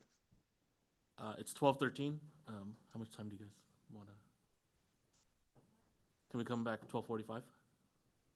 12:45 is good. Yeah, and then at 12:45 we'll jump back to the planning session, and then Okay. continue to the rest of the agenda. Great. We'll see everybody at 12:45. Thank you. Thanks.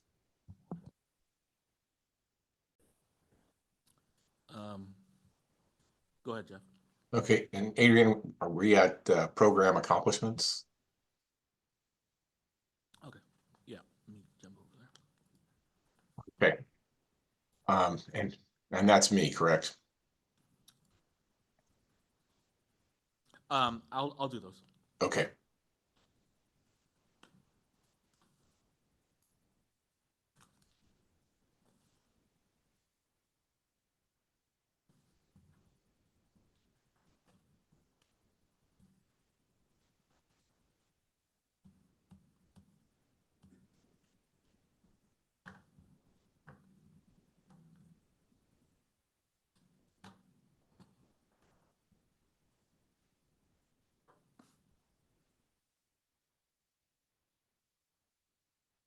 Great.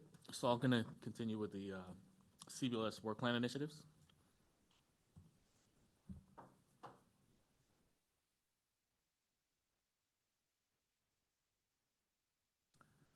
Before going into the 2023 work plan initiatives, I just wanted to highlight some specific accomplishments of the program. The CBLS approved proposed amendments to the legal specialization rules 3.110 and 3.116. as they relate to legal specialist exam applications that are not eligible for refunds, and the addition of language defining the legal specialist exam results validity period, and also the change in time required to apply for initial certification. These are expected to go to the Board of Trustees in next year to circulate for public comment. The PLG began their work into researching privacy law as a potential new specialty area, and then the CBLS just took action, giving the PLG further direction to establish those certification requirements for applicants. The program completely launched an online exam item banking system, which is done through Prometric. We completed development with the contracted subject matter experts entirely in this new system. We administered our second online examination, and then we were able to transition staff to the Division of Regulation, where the staff, they are dedicated to supporting active certified specialists. Anyone have any questions on those accomplishments?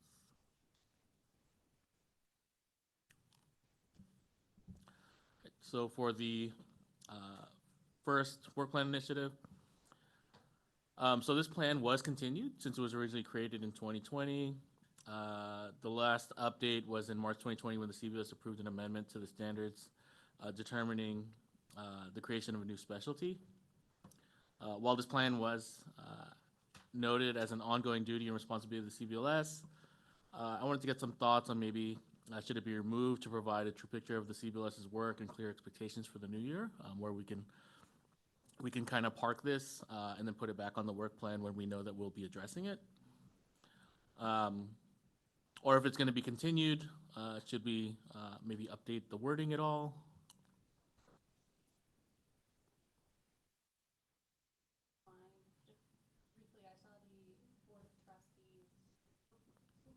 Apologies.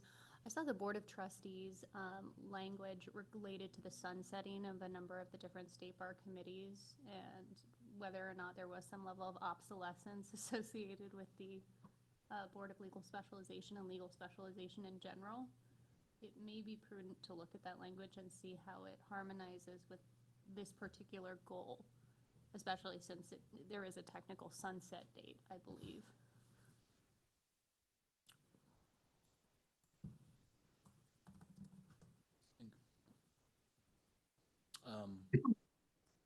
And just to clarify for everybody, to make sure everyone's on the same page on that, the Board of Trustees is doing I think it's a 5-year sunset review, sort of like they do in the legislature for a variety of the boards and commissions that operate under the Department of Consumer Affairs.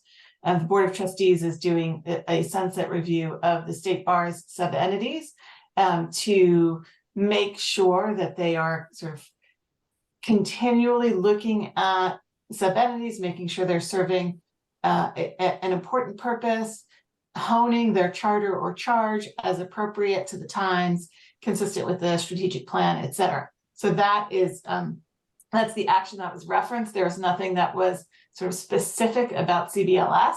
And I just wanted to make sure to be clear about that.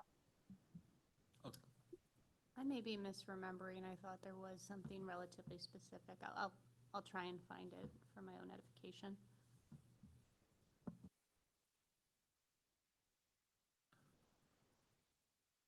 Anyone have any other thoughts or comments on this work plan initiative? Mike Lee here. I think if it's essentially expired and is a holdover, perhaps we could table this and then reintroduce it when needed.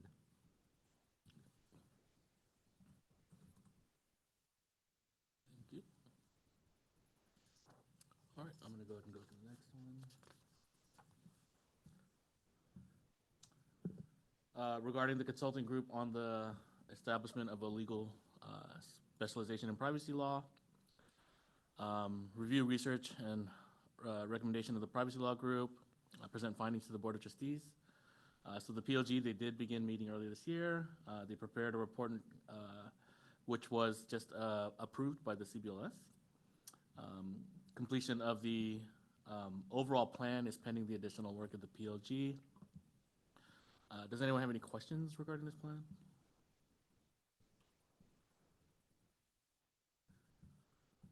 Everyone feel okay about continuing this since they are going to be continuing their work? And if we will be continuing it, does anyone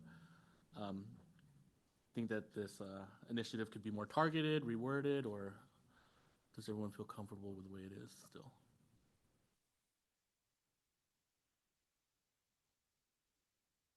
None? Okay, no problem. I think it's fine the way it is. Yeah, thanks, Jeff. Next, create a procedure to ensure that specialists who no longer hold certification have removed the designation from their materials. Continue working with Office of Chief Trial Counsel to share information and ensure consistent enforcement and communications. Draft updated standards to include enforcement and consequence for failure to appropriately remove designation or references to the specialization.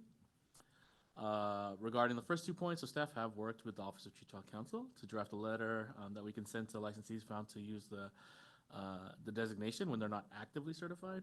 It has been effective in getting those licensees to timely remove the designation. Work on this plan has also led to the review of the CBLS engagement and moving to their new focus that we covered as part of the orientation. Regarding the third point, the plan is pending completion of drafting updated standards. We do plan to work with the working groups to begin review of the standards and hope to have an update next year. But does anyone have any questions regarding this plan? Similar to the other ones, should this plan be continued to the next work plan or removed? And then again, if it's continued, should it be reworded? Specifically, maybe those first 2 points, or maybe the top one at least, because we do have that letter already in place. Maybe it can be refined by just focusing on the second 2 points. Anyone have any thoughts? Just striking the language. The first one, maybe. I mean, if the CPLS agrees, I'll note that as a possibility. That sounds fine if it's no longer relevant, if the Chief Trial Counsel already has a procedure for this. Seems we've ticked It's it off. it's our procedure, but Oh, we it's our, worked with them. great. Yeah, we Even worked better. with them. You got it. Cool. Next, explore outreach opportunities to provide information to educate the public to increase awareness and the importance of the certified specialist. And then also opportunities to prospective licensees, new admittees to the bar or current licensees to become certified specialists. It sounds like we talked a little bit about this before the PLG group, but does anyone have any other thoughts? Updating the language, continuing it as is?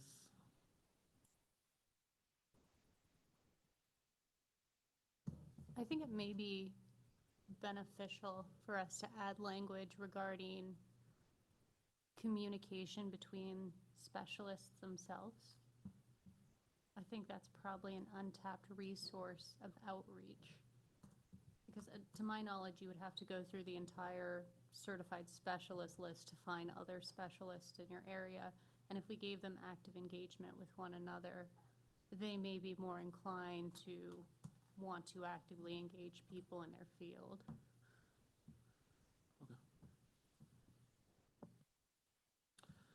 Okay. Excuse me. Any other thoughts, comments on this initiative? You know, piggyback on that is just thinking out loud. Let's say I, as a specialist, and recommended someone else or group of people, and when they fill out the application, having the referral base, would that help? You know, perhaps, and then the referral source would be, I mean, if there's some sort of a benefit towards the membership, I think would that, I mean, you know, it's a mouth-to-mouth referral base, and if we can, you know, give them some sort of a benefit, I think that could encourage them to refer each other. So right now, that we don't have anything like that. Mhm. And then, I don't care, that type of attitude is what I see quite often, Got it. Good idea. Any other thoughts on this initiative at all? Nope. All right. Evaluate the legal specialization processes to ensure those processes are supported by subject matter experts. Uh, Procure and retain diverse groups of subject matter experts to provide expertise and input specific to each legal specialization area. And that could be through our working groups or our exam developers and graders.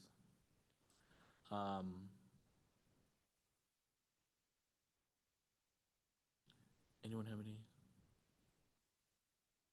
thoughts or questions on this initiative? A question on, what is the role of the subject matter experts? I'm a little confused at what their role is.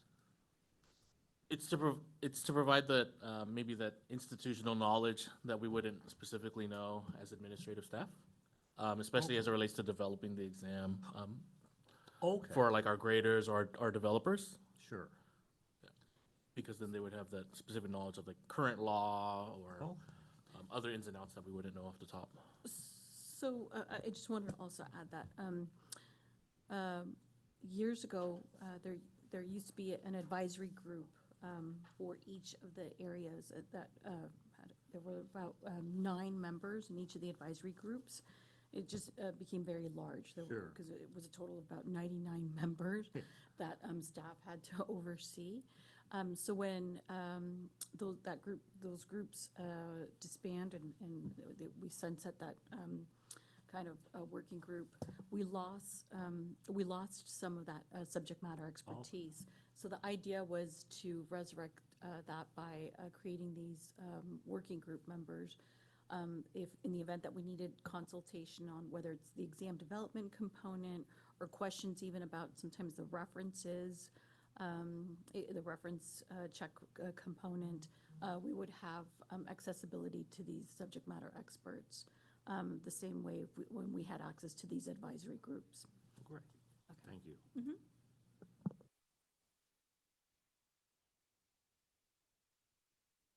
If I may ask a question. Is there in fact a subject matter group for each specialty? Sorry, can you say that again? Is there a subject matter expert group for each specialty currently? And how many are there? There are, yeah. We do have specific developers for every area. We also have graders for every area. The working groups we are working on getting for every area, but I think a majority of the legal specialty areas, we do already have working groups in place. It's the smaller areas like the Admiralty or franchises where we've had trouble, even for the developers or graders, we've had trouble getting in those areas.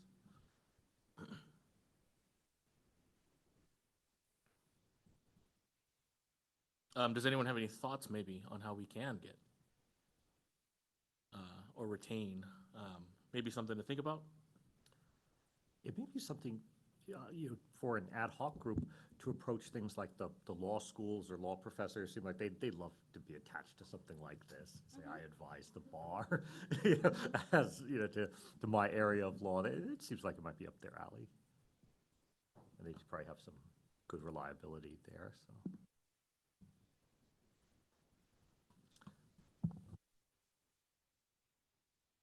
Thank you.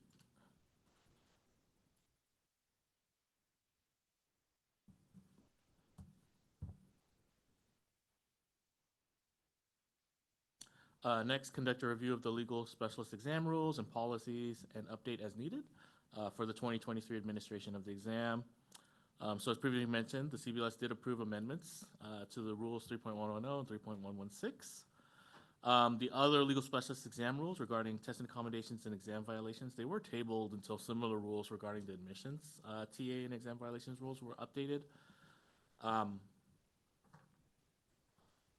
As part of the 2-year CBLS schedule, as mentioned by Anna, we try to focus the exam rules and policies for our odd years. So next year is an even year. I don't know if members want to table this one again so that it provides a true picture where we're not just adding initiatives where we're not seeing any action, and then we can bring it back in the odd year, or maybe reword it. Anyone have any thoughts on this initiative?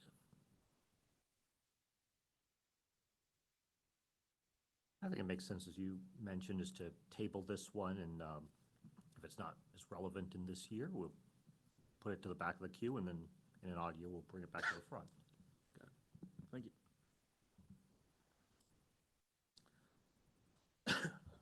Next, begin planning and prioritization of legal specialization rules and policies to review in 2024. This was originally planned to be done in September, but that meeting was later canceled. So we are taking time today to plan for 2024. But does anyone have any questions regarding this plan?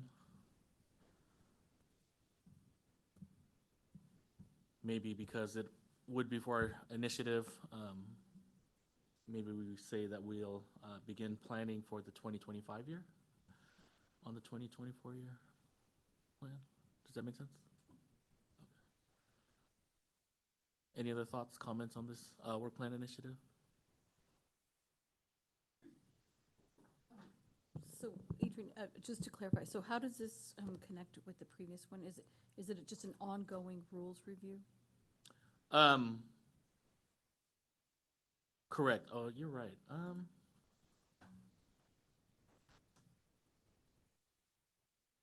guess I don't know. Was the other one exam, and then this So- one's general? Yeah, so some work specific to the exam. So is it? I Oh, guess you're we'll right. just I'm continue. sorry. Yeah, so this one will be updated to prioritization of the legal specialist exam rules to review in 2025. Okay, Thank you. all right. Sorry. Does anyone have any questions on that? I apologize about the confusion. Nope.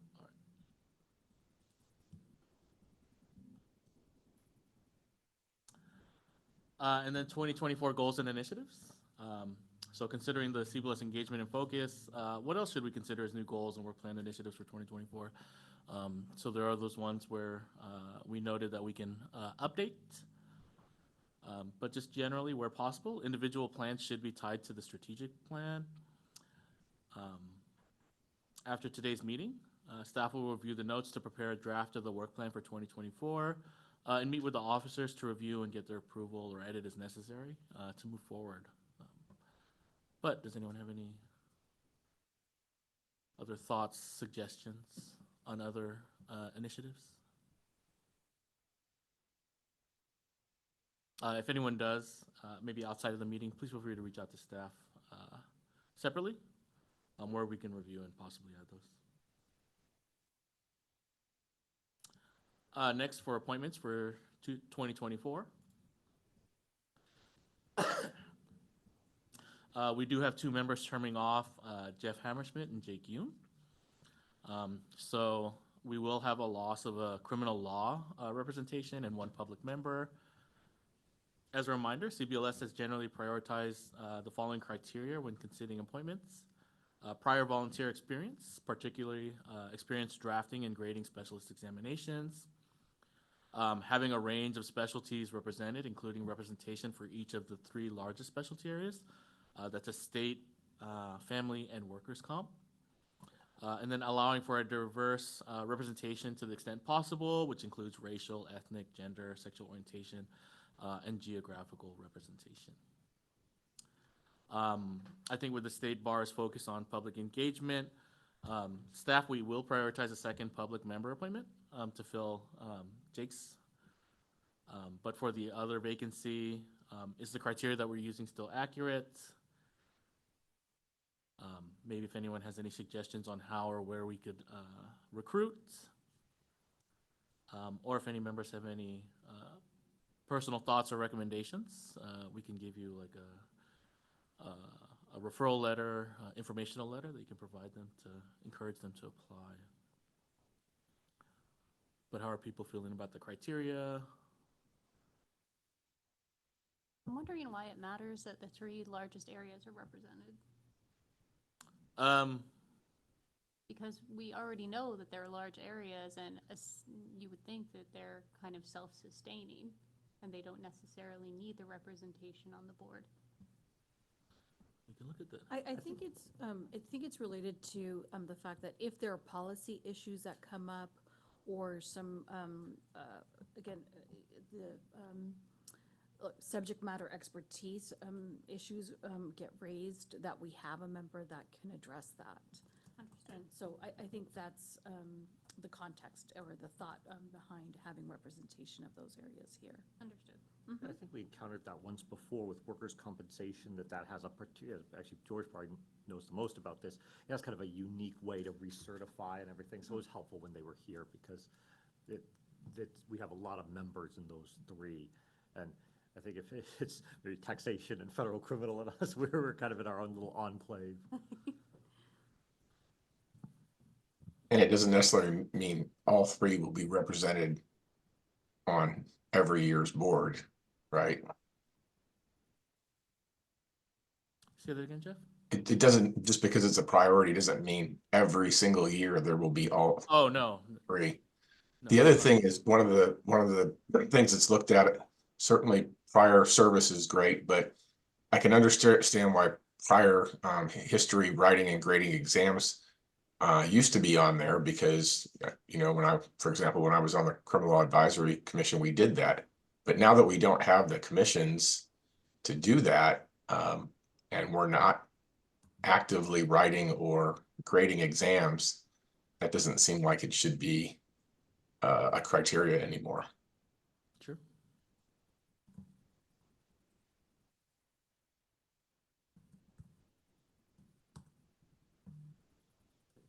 Maybe the experience is more relevant is serving on state bar, local bar, volunteer boards, or serving on various other boards and commissions rather than so specific to grading and drafting examinations, which I think we don't do very much anymore. Should we say maybe experience on other policy making boards so that they have that as well? Yeah, I think, yeah, policy meeting boards, I think that's probably more of the focus that we handle meeting by meeting rather than drafting the exams. Any other? I just want to raise one thing. Jake comes here as a public member, but his background has been very beneficial. I mean, earlier today, he raised his experience at a CAW conference. There is some connection with his background, and that lends itself well to the CBLS. So I don't know if we could add that kind of criteria to the public member. I don't know how we got lucky with Jake's background. So I don't know if we want to add more specificity to the public member background, but I just do know that it's been beneficial. Your background has been beneficial to us.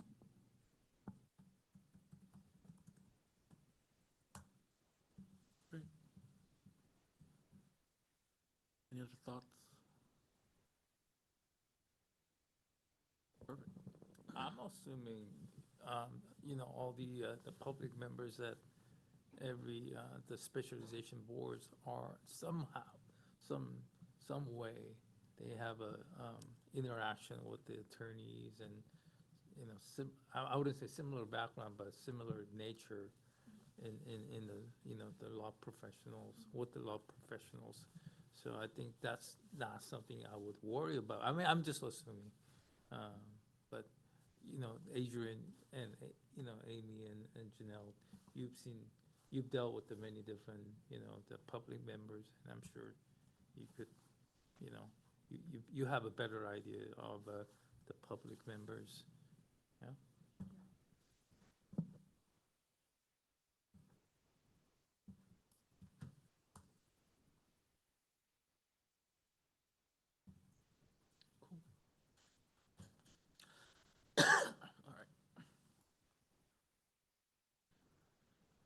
For the CBLS meeting schedule.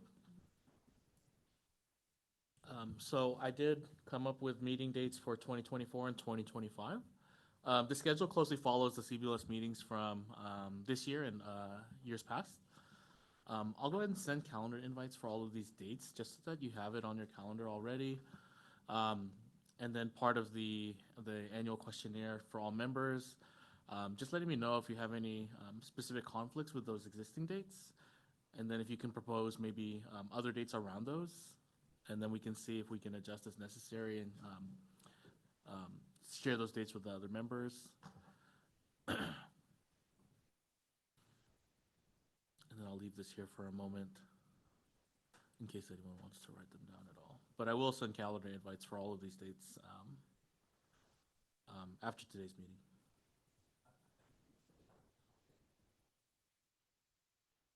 Okay, thank you. Okay, so later June is usually better.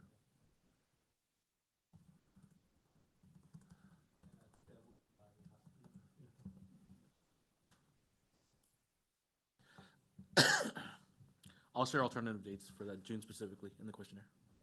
Mhm. Anyone else can think of anything off the top? Oh, perfect. Some training topics for 2024.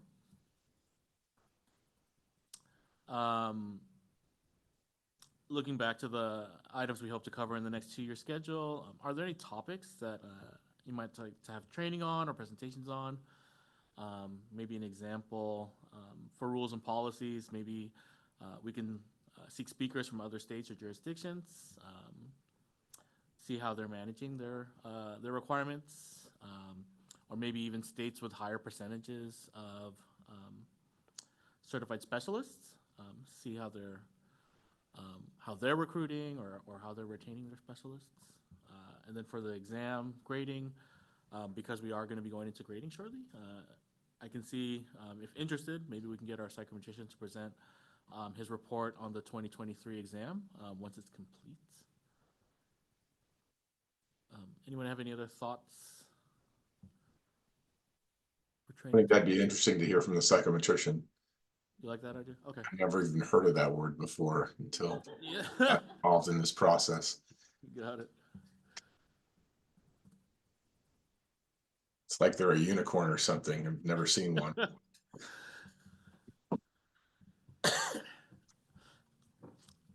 But it also would be good to, it'd be interesting to know, we're at about 2.5% of the attorneys are certified as a specialist in at least one area in California. And, maybe look at states like, Texas and Florida and New York that are, larger states to see what they're doing and if any of them have a higher percentage, significantly higher percentage, maybe see if the chair or vice chair would be willing to speak to our group in a meeting.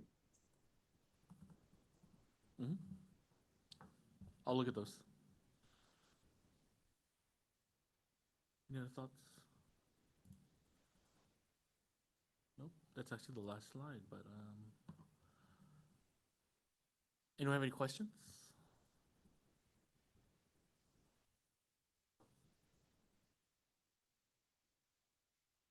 Nope.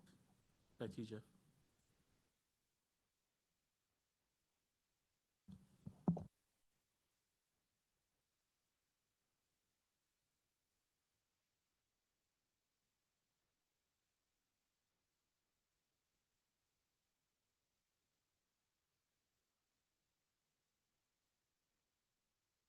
Jeff, you're on mute. Sorry about that. The next is a discussion of Admiralty and Maritime law, legal specialization, analysis, and need for continuation. And Janelle will be presenting on this. So we went ahead and took a look at Admiralty and Maritime law with the exception of, I'll wait for you, Adrian, sorry. Regarding the following topics, the new applicant interests, the exam cost and revenue, existing program participation and engagement, and the program revenue. We took a look at the last 3 exams for 2019 and 2021 and also 2023. With the registered for each exam, how many people took it. With the exam cost of revenue, we looked at 2019, 2021, and 2023 exams for development, grading, and administration, as well as the cost revenue. And the program participation engagement, the number of current specialists, and then the number of specialists during the 2019 to 2023, and how many resign each year or revote due to closing each year. And the revenue, that could be specifically attributed to the Admiralty specialist. So we'll go ahead and look at the numbers for recertification as well for that.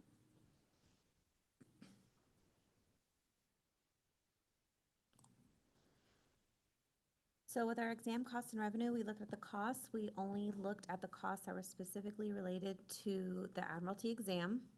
There are other exam-related costs that could not be attributed to just the Admiralty exam, such as proctors, room rentals, and staff travel, etc. So we went ahead and looked at for 2019.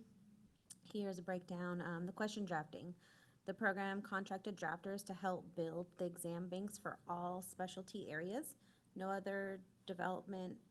no other development or pre-testing costs with Admiralty in 2019.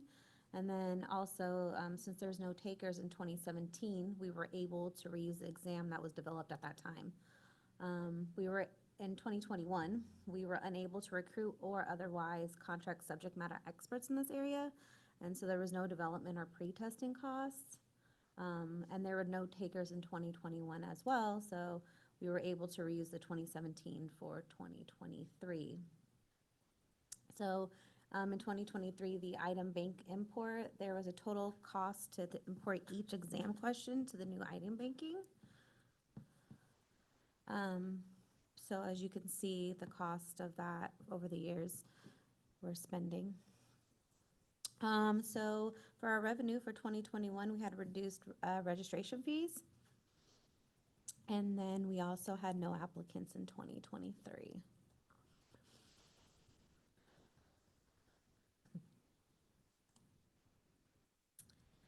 So we had an interested number of applicants in 2019. There were 0. Interested in the exam, sorry, were 0. When registration was open, before registration was open, excuse me, and were added to the emailing list of interested applicants. But we did have 2 people register and 2 takers in 2019. In 2021, we had 2 interested in the exam, 1 registered and 1 taker. And in 2023, we had 0 in all areas. So existing preparation and engagement, participation and engagement. We have the applicants for initial certification. We've had none from 2019 to 2022, but 1 in 2023. For recertification, in 2019 we had 1, 2 in 2020, 6 in 2021, 6 in 2022, and 7 in 2023. And the total number of certification closures, there were 7 in 2019, 6 in 2020, 2 in 2021, 0 in 2022, and 5 in 2023. So as of each year, there's been a substantial number of total number of certified specialists, but they're all being resigned or revoked due to closures. So the program revenue, these are the 2023 costs as of December 1st. Note that this slide is only looked at as revenue as we could not easily determine the costs specifically related to the Admiralty specialization. There are other indirect costs related to the legal specialization program overall, as well as staff, overhead, computer systems, etc.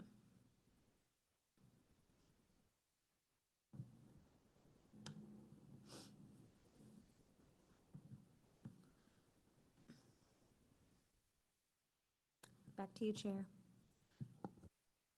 Are there any questions about any of that information provided?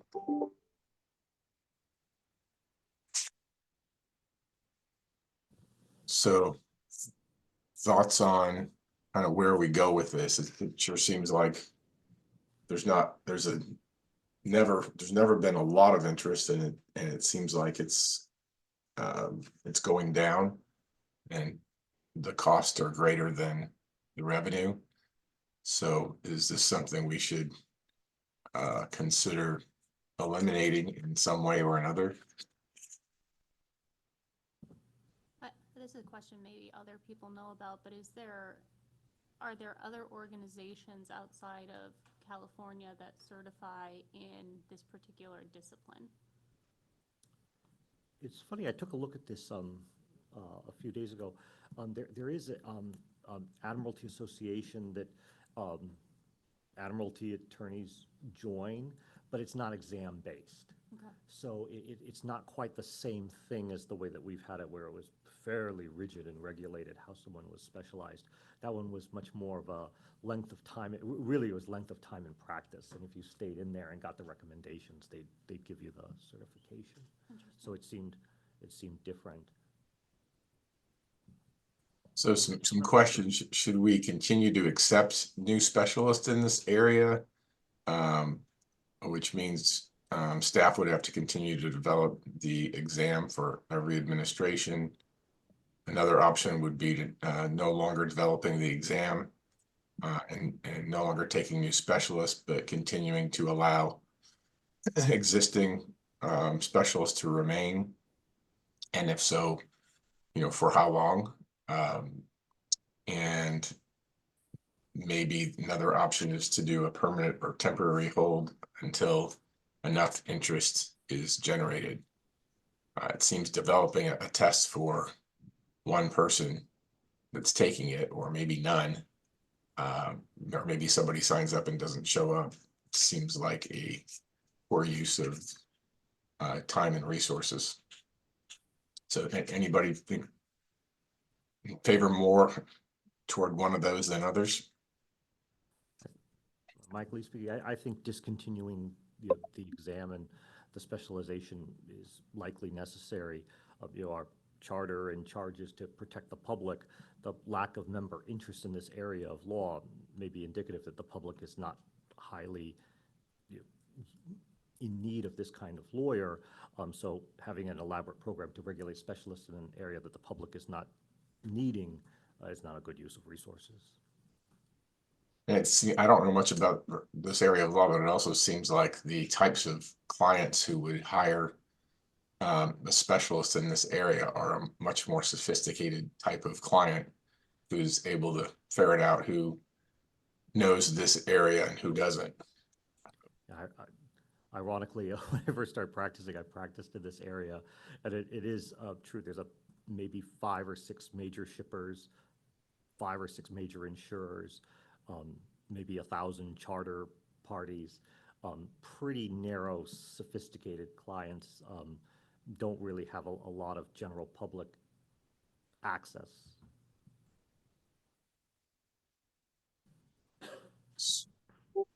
Sorry, so what was your suggestion? Is to stop it entirely, or? I think to discontinue discontinue offering the exam, but continue the persons who have qualified as specialists. I think we should continue allowing them to be recertified and continue in their status. And it may be an issue that it simply that specialization, the members eventually retire, discontinue seeking certification. Yeah, that seems to make sense. I mean, if I was a member of a specialty that was small and I just got notice it was completely being stopped after putting all that work into it, I don't think I'd be very happy. But keeping them, allowing them to, continue as specialists and get recertified and just not take new applicants, we probably wouldn't be offending them too much by doing it that way. We'd save time and money, and then we're also looking at the expense of the new specialty that we just approved today, and who knows, maybe another one in the future. Great. There's no vote or action, but anyone else have any other thoughts? It'd be interesting to know, just as a point of information, for the people who have applied for certification in the last 10 years, what the age group is. Because I can't imagine this is, especially with our kind of designs on recruitment to legal specialization, I can't imagine it's a lot of young folk who are going into Maritime and Admiralty law at this juncture. Would we want to maybe for the next meeting, schedule time for a discussion on that and invite all 23 specialists to decide whether they want to participate either by sending questions or by speaking? Yeah, and you know what, maybe we could even poll the specialists, like a targeted poll. See what their, maybe, I mean, I'm sure they have other insight that we don't know, but Right. we'll see how they feel about the program and maybe its benefits or how they got started. That's something we can definitely do. So that seems better than blindsiding them with a decision that they didn't have any input on whatsoever.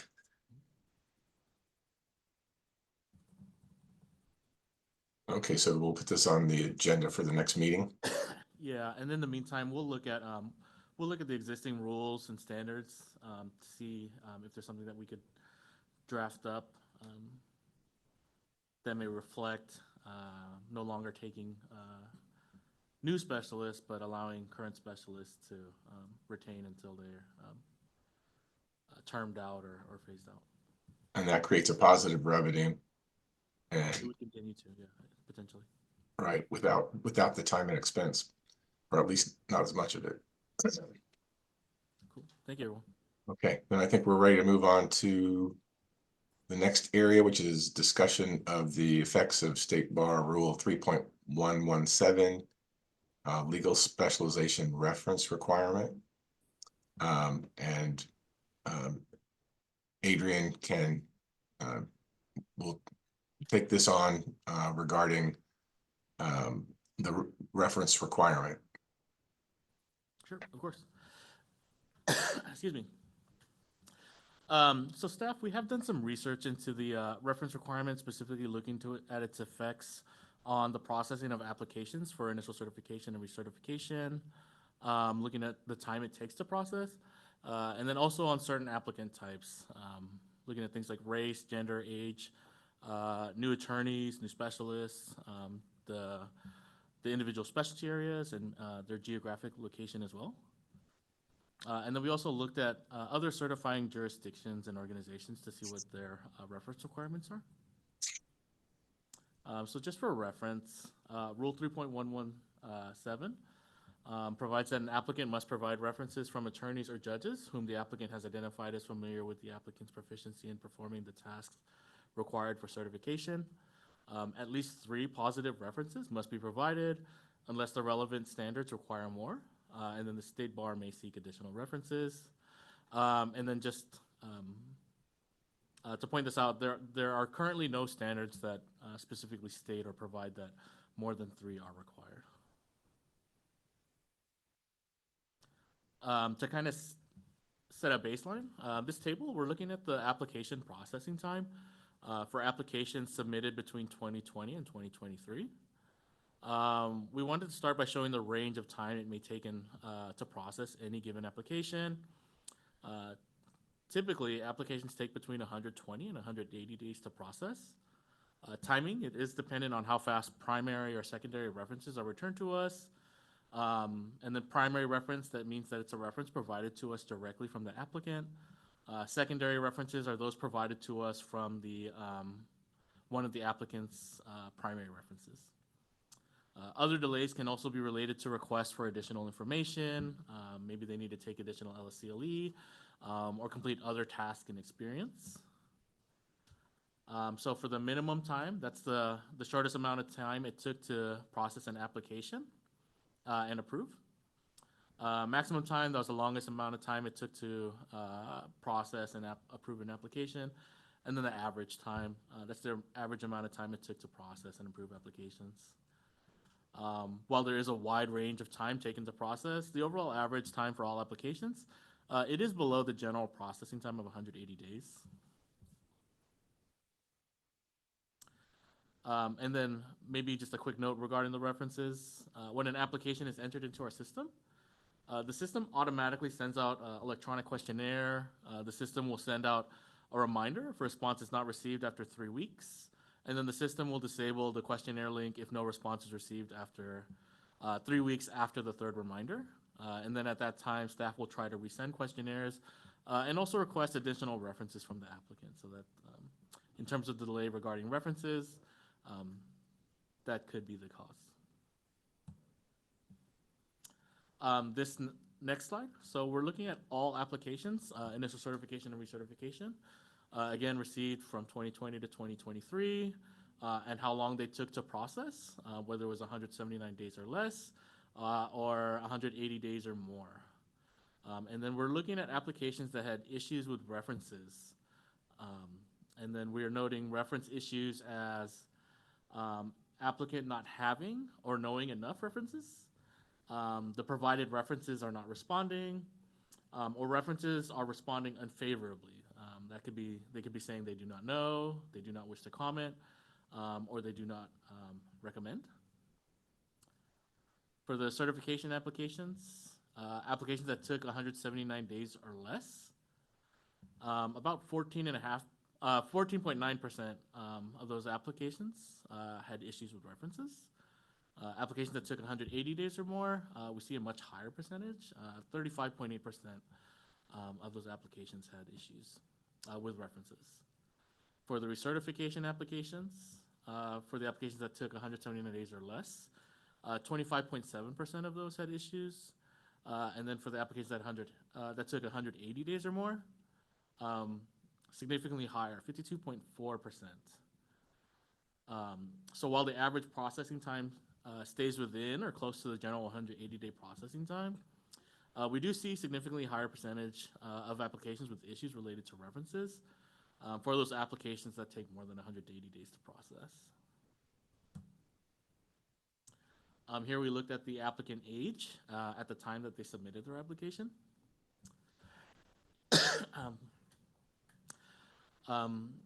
The age groups that were most affected or that had most issues with references, it actually looks at this table in reverse. So the group that was most affected are the 80 plus, where 55% of those had issues.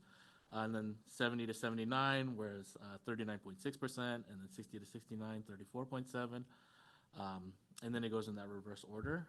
The group with 39, age group 39 or less, 22.7% of those applicants did have issues. So we are seeing an increasingly higher number of percentage of applications with issues related to references, the older that a specialist gets.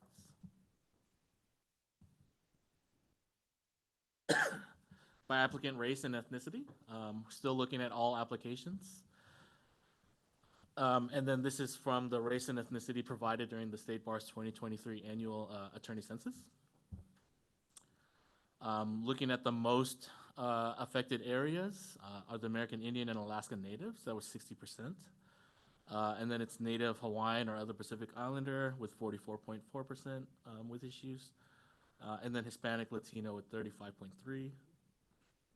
And then the three areas that were least affected, Asian with 28.1%, Middle Eastern, North African with 25%, and then Black, African American with just 17.1%. Excuse me. Looking at gender for all applicants,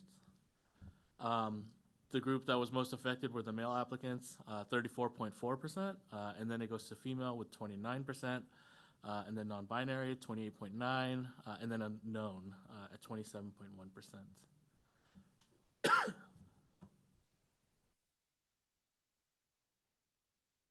If we're looking at applicant license length, so how long have they been licensed in California when they applied? And this is only looking at applications for initial certification. For the group where they were licensed for 10 years or less, 20.7% of those applications had issues with references. And then application, if they were licensed for 11 or more years, just 21.9%. So while we did expect to see a higher percentage of applications with issues for those newer attorneys, it is close.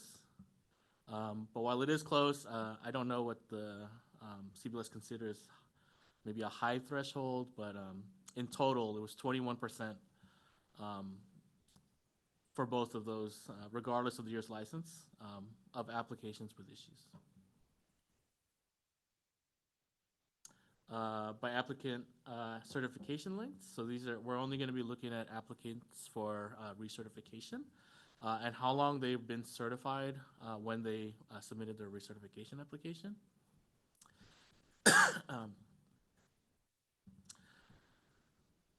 The groups that were most affected, similar to their age, it's going to go in reverse order. So applicants who were certified for 45 or more years, half of them had issues with references. 30 to 44 years, 42.9, 15 to 29 years, 34.7%, and then the last group, 0 to 14 years, 30.6%. So again, similar to the age, we're seeing an increasingly higher percentage of applicants with issues related to references the longer that they've been certified. Really, the reasons are unknown at this time, and we may be able to assess this as part of like a specialist survey. However, the data, it does show that the reference requirement becomes more disadvantageous or harder for long-term specialists.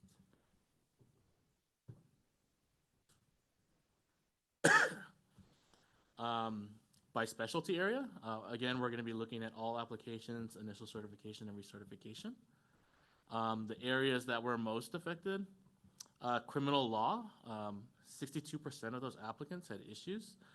And then next is Admiralty and Maritime, 47.6%, and then taxation with 35.1%. And then the three that were least affected, franchise and distribution with 26.1%, bankruptcy with 25.9%, and then legal malpractice, just 17.1%.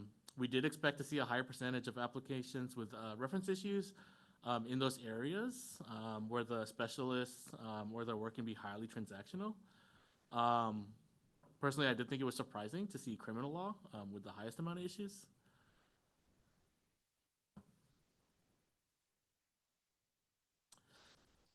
And then by geographic location, so this is going to be the specialist county. And then we looked at the county size by millions. The areas that were most affected, the non-California, they were 39.1%. And then the smallest, 0 to 1.9, was 32.4%. And then the next one is going to be 4 million with 31%. And then 2 to 3.9 million with 30.3.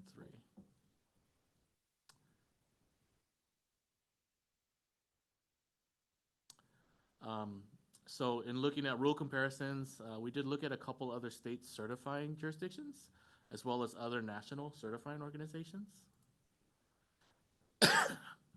For the state certifying jurisdictions, we looked at the Florida Board of Legal Specialization and Education. Those applicants must receive at least 6 positive references. 5 of those must be from a primary reference, and then 1 from a secondary reference. The Louisiana Board of Legal Specialization, there's no minimum to positive references. The only requirement is that they must receive responses from 5. And then 1 of those 5 must be from a specialist.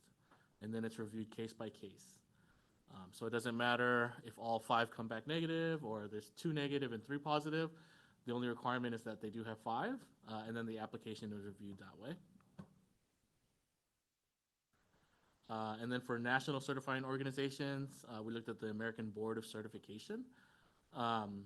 They must receive at least 5 positive references.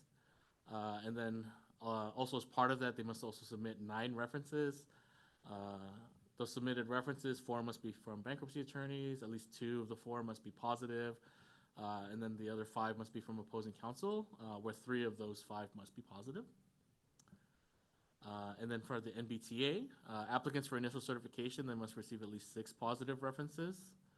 And then applicants for recertification, they only have to receive 3 positive references.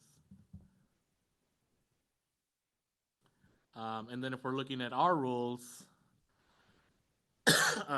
our rule, again, it provides that they must receive 3 positive references. But if we look at that together with the CBLS requirements in whole, passage of a written exam in the specialty area, practice law continuously for at least 5 years, completion of continuing education in the specialty area, demonstration of a broad-based and comprehensive experience in the specialty area, and then the last requirement is those favorable evaluations.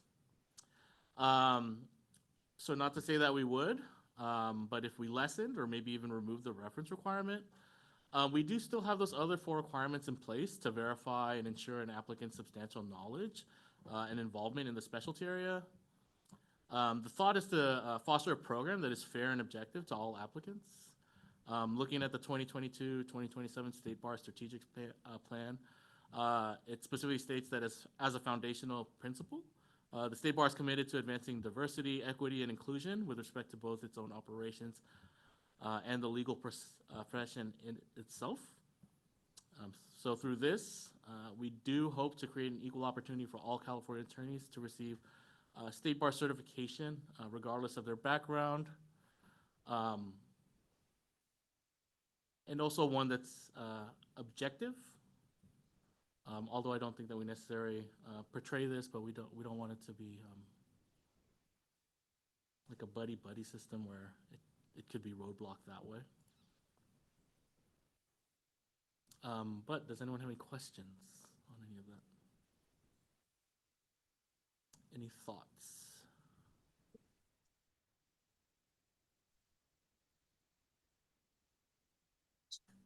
Do we understand the reason why there are issues with references?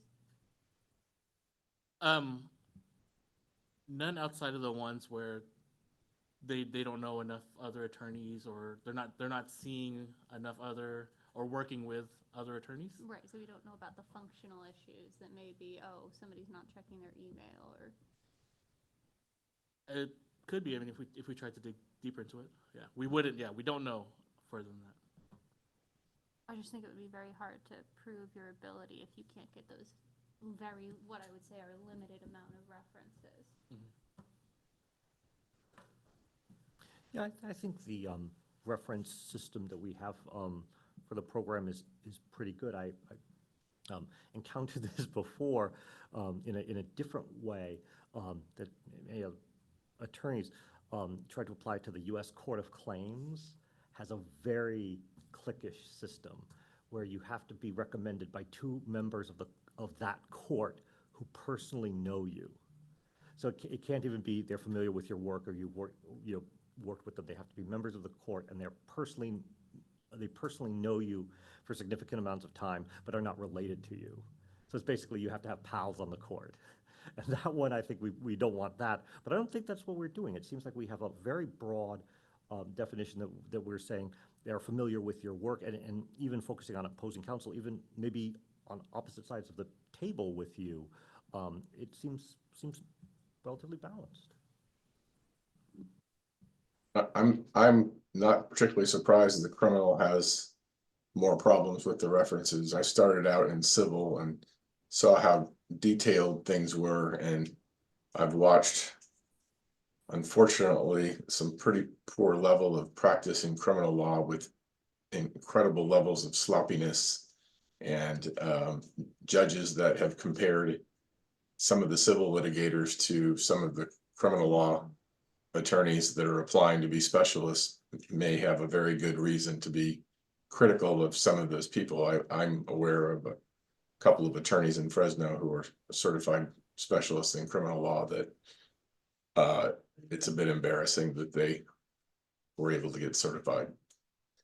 So to me, I think even though it doesn't benefit my particular specialty, having at least some level of references seems to be worthwhile. Whether it went down to 2 instead, 3 is not a very big amount. I think I would be in favor of completely eliminating it. It's not buddy. It's I think it's important to have peer review. It's a quality control or quality assurance. So I think it's important to have some kind of reference system in place. if anything, if there was a concern about ability to get it, as you said, from the people who are saying, I just don't know enough people, you could make a separate, you know, category of some alternative, show us that you have some, you know, sway in the community, or you have some ability to prove your competence outside of peer reference. I have no idea what that would look like, candidly, but I would be more in favor of proposing some sort of alternative as opposed to eliminating what we already have, which I think is very minimal based on what we're seeing in these other organizations. I think agree with makes that. sense. Go ahead, Grace. Oh, no, I agree with that point about having an alternate system rather than eliminating references. I think the references are important because after all, the certification as a specialist mark should be indicating to the public that this attorney is of high quality. If they say, no one will recommend me to do this work, that might be indicative of the problem. So we may be kind of using the right metric to find the problem. We could look at how to kind of draft or look at this alternative pathway. My immediate question would be, would it be something that wouldn't be offered from the beginning, or would it have to like occur later on? Because if we look at like something like what Louisiana is doing, they just said just get people to respond, and then everything's case by case. And then maybe that's something that we do. It's just everything's going to be case by case. Just get us the 3, get us the 2, whatever the minimum is. We also are, one of our main goals is to protect the public, and we all get older, and we've seen attorneys, and I've seen it happen here recently where they continue to practice after they've developed dementia.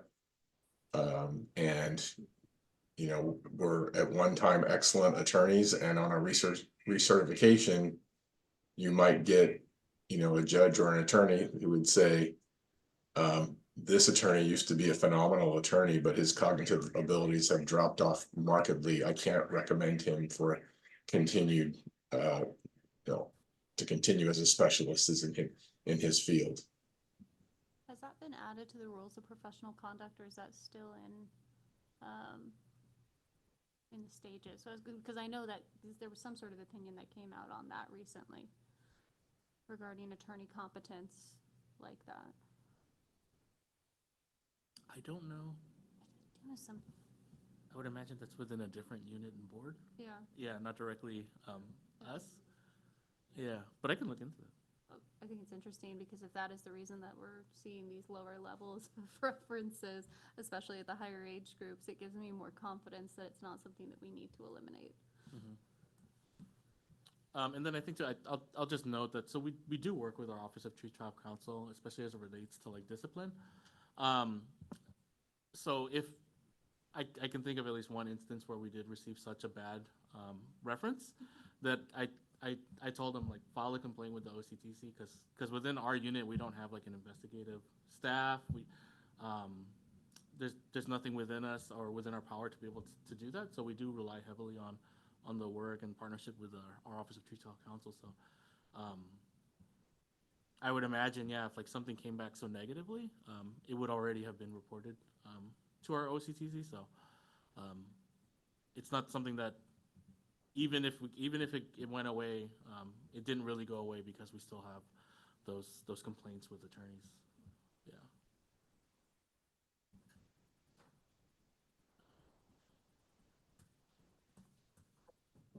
Anyone have any other immediate thoughts or suggestions on this? And Adrian, the idea is not to come up with a determination now, just basically a discussion. Yeah, we're just so I'll definitely start looking at something like alternative to the references. Maybe I'll look at it 2 ways. Maybe like how I would feel weird about saying, if you don't do this, then there's the alternative, because then what's to stop people from just saying, oh, I don't have enough, so give me the alternative method. I think it's something that we need to be clear with up front. So, but I'll look at it both ways, and then we can bring it back for further discussion. Definitely. Oh, definitely. Yeah. Any other immediate thoughts? Nope, thank you. I appreciate all that. And I know it's out of order, but I think that might be the last item. I believe that is the last item. And just to remind you, the next meeting is scheduled via Zoom on March 8th from 10 to noon. Thank you for all that attended today. It is currently 1:55 p.m. And the meeting is adjourned. Thank you. Thank you. Thank you, Jeff. Thank you. Bye, everyone. Thank you. Bye.